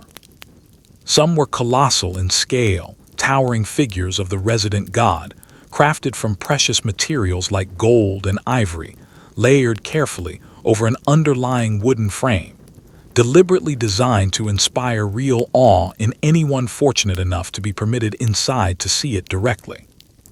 These statues weren't literally believed to be the god in any simple sense, but they served as a tangible focus for the god's ongoing presence, a way of making the surrounding divine feel genuinely near and physically tangible to worshippers. Alongside the central statue, temples also accumulated offerings and treasures dedicated to the deity over many years, gradually building up considerable wealth that made these buildings important economic repositories as well as purely sacred sites. A major temple was, in a real sense, part shrine, part public art gallery, and part functioning bank, all simultaneously. Understanding this practical arrangement genuinely changes how you read the entire surrounding religious landscape. The Greeks weren't gathering indoors weekly for communal services led by a preaching priest addressing a seated congregation. Their religious practice was instead woven much more directly into public civic life as a whole, centered on outdoor ritual activity, seasonal public festivals, sacrifices performed at open-air altars, and countless personal offerings left at shrines both large and small scattered throughout the city and countryside. The grand temple building presided visually over all of this activity, a genuinely beautiful house built for a god who was believed to be simultaneously everywhere and nowhere specific, honored not by crowds gathered within its walls, but by the smoke and prayers rising steadily just outside its doors. So the next time you gaze up admiringly at one of these breathtaking ancient buildings, remember that you're actually looking at a divine residence, not a hall built for the faithful to gather in, a house specifically constructed to shelter a god and simultaneously dazzle an entire city with its architectural grandeur. And the true beating heart of that outdoor worship, the central ritual that fed both the gods and the surrounding community simultaneously, was animal sacrifice, which turns out to have been a great deal more than simply solemn ritual slaughter. It was, among other things, dinner. Sacrifice as shared meal. The word sacrifice sounds appropriately solemn and bloody on its own, and part of it genuinely was exactly that. But here's the genuinely surprising part. It was also, quite literally, dinner. When the Greeks formally offered an animal to the gods, they burned only the specific parts the gods were believed to actually want, the fat, certain bones, and the resulting fragrant smoke, and then the assembled community cooked and shared the remaining meat among themselves. A solemn religious rite and an impromptu neighborhood barbecue rolled seamlessly into one single event. For many ordinary people in this world, a major festival sacrifice represented one of the only occasions all year when they'd actually get to taste real meat, which conveniently made genuine piety and a genuinely good meal comfortingly difficult to fully separate from one another. Let's walk through exactly how an animal sacrifice actually unfolded in practice, because it was a carefully staged, multi-step ritual rather than a simple, casual slaughter. An animal, often an ox, a sheep, a goat, or occasionally a pig, was carefully selected in advance, ceremonially decorated, and led in formal procession to the waiting altar, ideally walking along willingly on its own, which was itself taken as a genuinely favorable sign for the proceedings. There were formal prayers recited, specific ritual gestures performed, grains ceremonially sprinkled over the animal, the whole atmosphere thick with solemnity.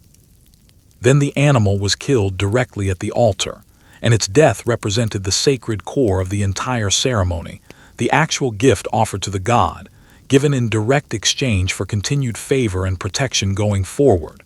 But here's where the practice becomes genuinely practical and revealing all at once. The gods, according to belief, didn't actually consume the meat itself. What rose up to them instead was specifically the smoke, the smell, the underlying essence of the offering.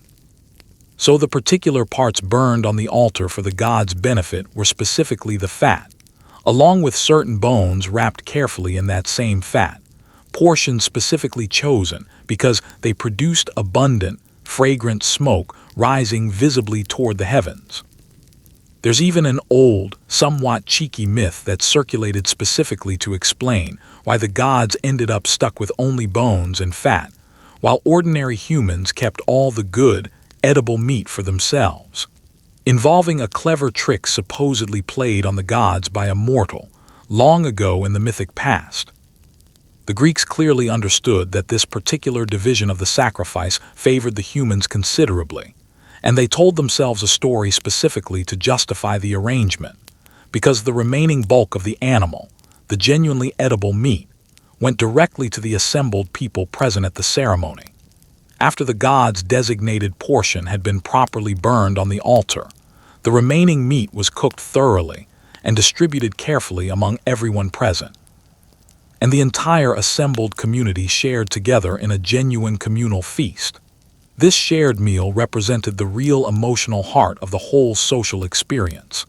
The entire community gathered together, actively participated in the surrounding ritual, and then ate together as one, bound tightly by both the shared meal itself and the shared act of collective devotion. The sacrifice, in this sense, fed the gods with rising smoke, and simultaneously fed the assembled people with freshly roasted meat, and both parties, in their own respective way, came away satisfied by the arrangement. And this practical arrangement mattered enormously in the context of ordinary daily life, because meat was genuinely not an everyday food item for most Greeks living outside the wealthiest households. Ordinary people ate a diet built largely around grains, olives, fresh bread, seasonal vegetables, and wine, with meat remaining relatively rare and often quite expensive to obtain regularly.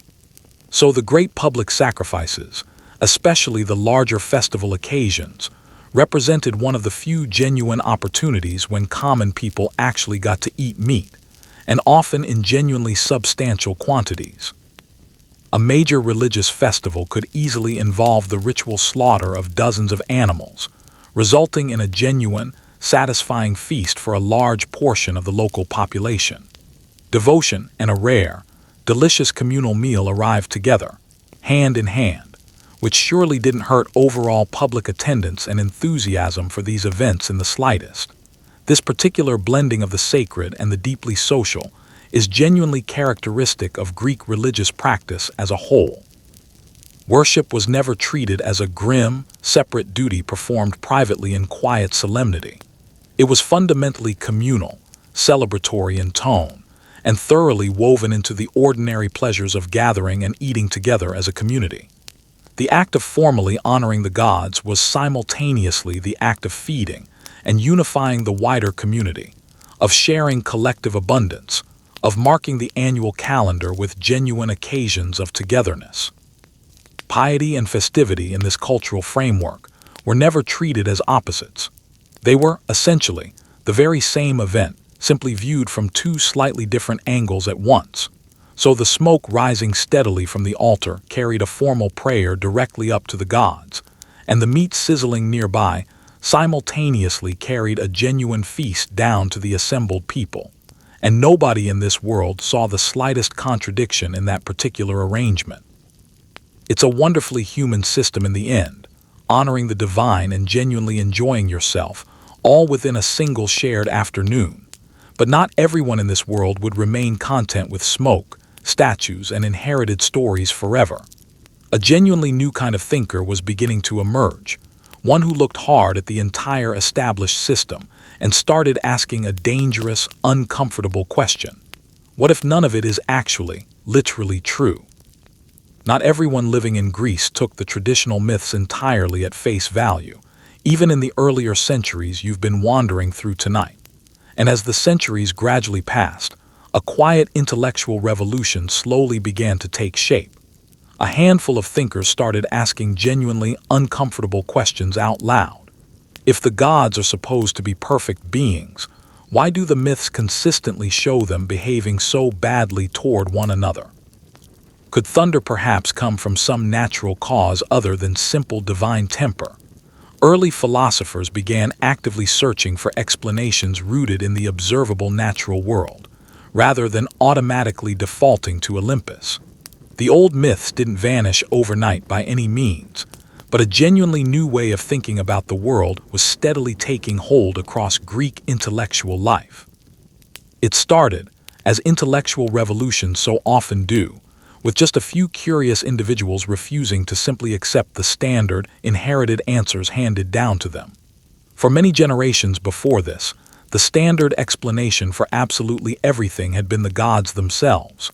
Why it rained, why the earth occasionally shook violently, why the stars moved in their observed patterns, why people fell mysteriously ill without obvious cause.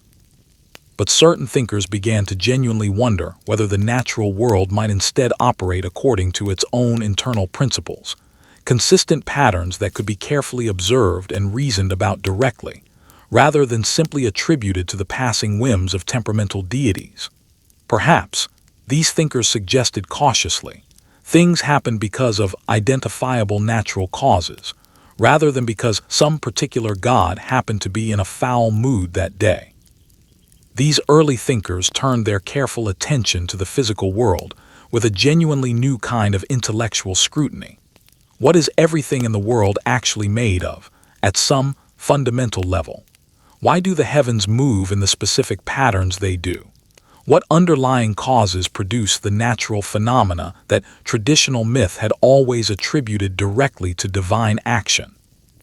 They proposed explanations grounded in careful observation and logical reasoning, built around underlying substances and natural forces, favoring reason over inherited storytelling as the primary tool of understanding.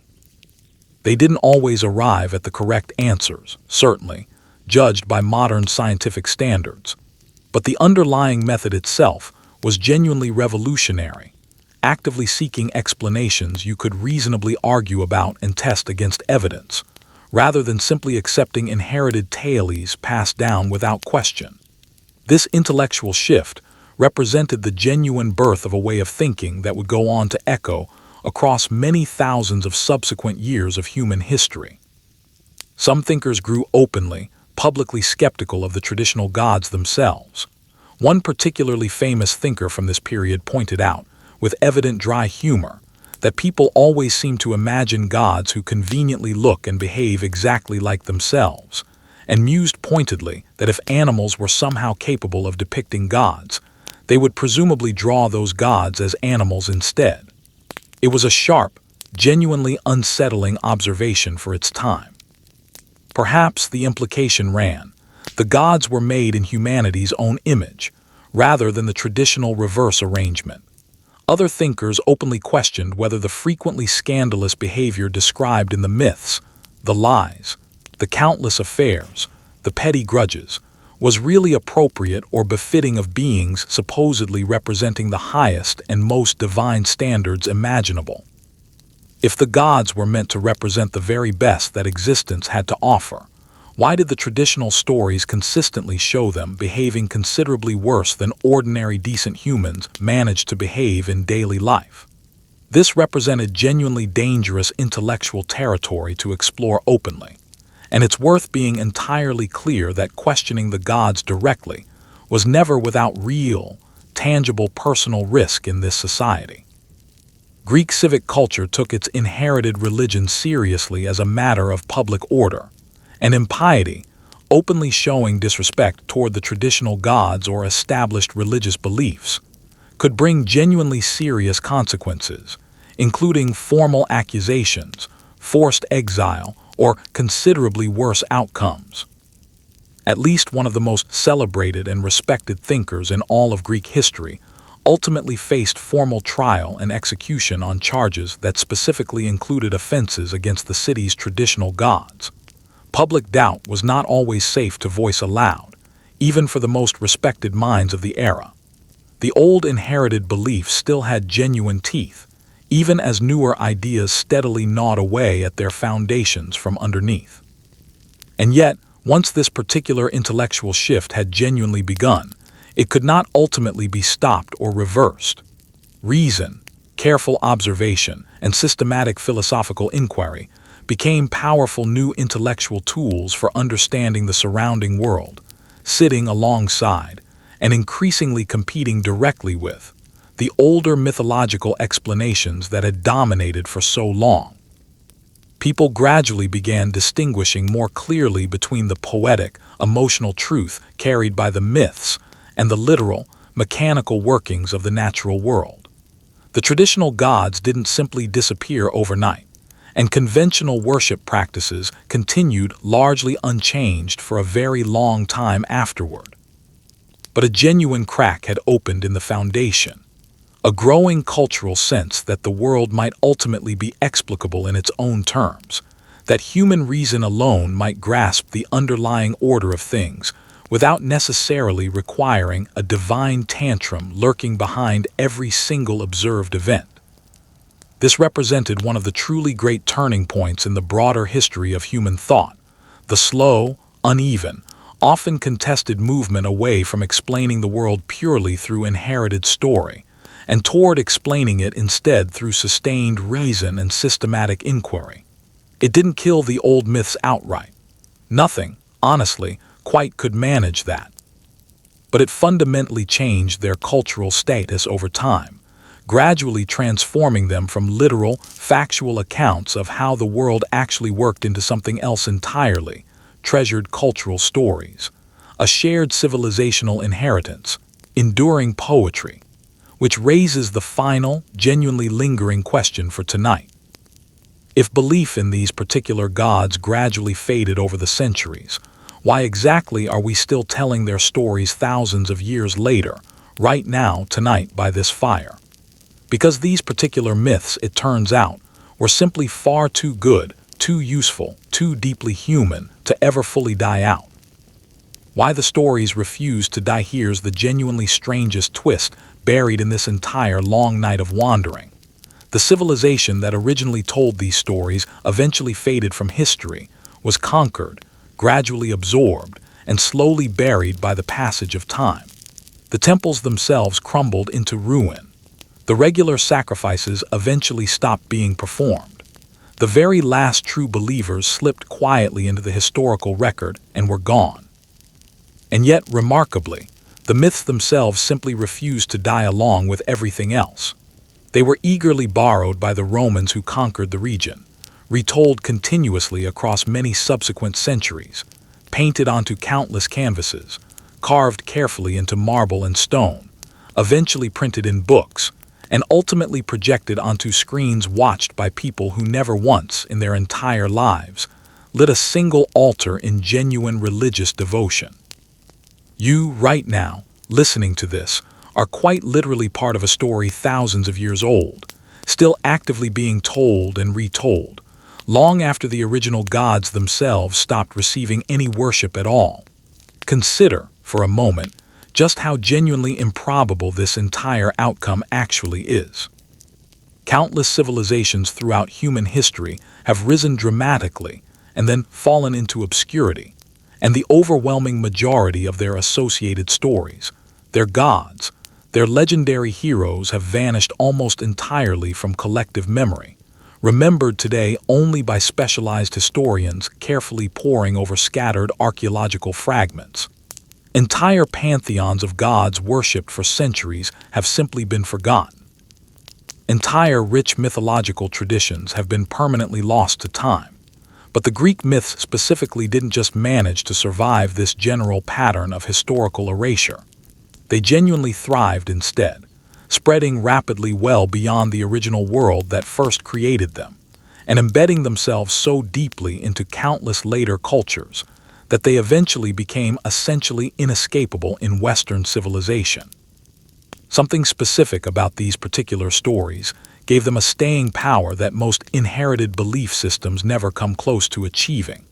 The first great wave of cultural inheritance came directly through the Romans, who admired Greek culture enormously and absorbed its entire mythology almost wholesale into their own religious practice, simply renaming the various gods while keeping the underlying stories largely intact. Through the vast geographic reach of the Roman Empire, these myths spread across an enormous span of the known world, carried forward through poetry, visual art, and formal education.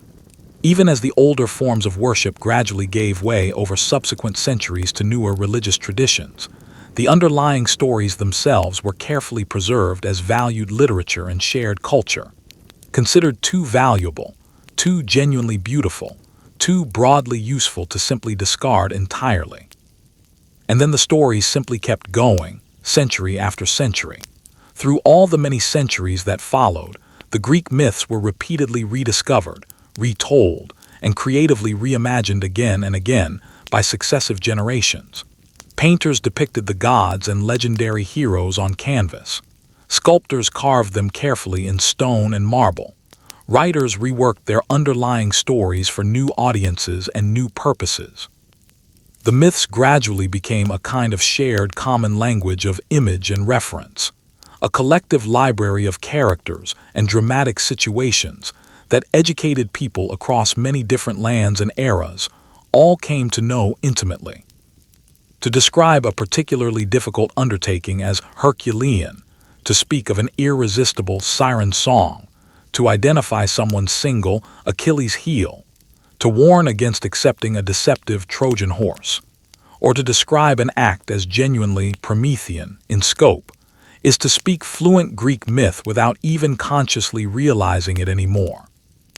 These stories soaked so thoroughly into everyday language and thought over the centuries that they became simultaneously invisible and genuinely permanent fixtures of Western culture. Why exactly did these particular myths last, when so much else from the ancient world was simply lost to time? Partly, certainly, because they're simply superb stories in their own right, dramatic, emotionally rich, endlessly adaptable to new contexts, full of vivid characters and genuine conflicts that speak directly to something universal in shared human experience. But it's considerably more than mere storytelling craftsmanship at work here. These particular myths grapple honestly with the deepest, most persistent questions people continue to face across every era: love and death, personal pride and inevitable downfall, predetermined fate versus genuine freedom of choice, the ongoing internal struggle between our wilder impulses and our better, more considered selves, the persistent human longing for genuine meaning in a world that frequently makes very little obvious sense. These stories gave concrete shape to the fundamentally unshapable aspects of human existence. And every successive generation, it turns out, manages to find its own particular concerns freshly reflected back within them. That's the real, underlying reason they consistently refuse to simply fade away and disappear. Every single myth you've encountered across this long night is, underneath all the monsters and apparent miracles, fundamentally a way of thinking carefully about what it genuinely means to be human, about hope left trapped inside a jar, about reckless ambition melting away under an unforgiving sun, about maternal grief powerful enough to freeze an entire world solid, about the lasting price attached to forbidden knowledge, about the absolute certainty of eventual death, and about humanity's stubborn, genuinely glorious insistence on finding real meaning regardless of all that. Eventually, the Greeks themselves stopped literally believing these particular stories were factually true, and remarkably, it didn't actually matter in the end, because their real underlying truth was never really about the gods at all. So these myths ultimately outlived their original temples, their formal rituals, their genuine believers, and even the entire civilization that first dreamed them into existence. They slipped free of ancient Greece entirely over time and became the shared cultural inheritance of nearly everyone who came afterward, still quietly whispering their ancient underlying questions into new, receptive ears many centuries later. Not a bad legacy at all, for a collection of tales first told casually around campfires, not unlike the very one flickering gently in the world you've spent tonight visiting. Closing, so there you have it. You've spent this entire night wandering through a world where the sea itself carried a genuine temper, where the harvest reflected a goddess's shifting mood, and where an ill-timed sneeze at the wrong public moment could send a grown man straight back to bed to seriously reconsider his entire day's plans. You woke up in a modest mud brick house, tipped a small offering of wine onto the hearth before you'd even properly eaten breakfast, and learned to keep a coin handy for the ferryman, just in case your own time came sooner than expected. You climbed a mountain specifically to hear a deliberately vague riddle, learned to read the future hidden inside a sacrificed sheep, and discovered that a good portion of the monsters lurking at the edges of the known map were really just misread ancient bones, unfamiliar foreign neighbors, and the ocean simply doing what oceans have always done to unwary sailors. It's genuinely easy to smile a little at all of this from the comfort of a warm, modern bed. But spare a thought if you can, for the people who actually live through all of it as their genuine, everyday reality.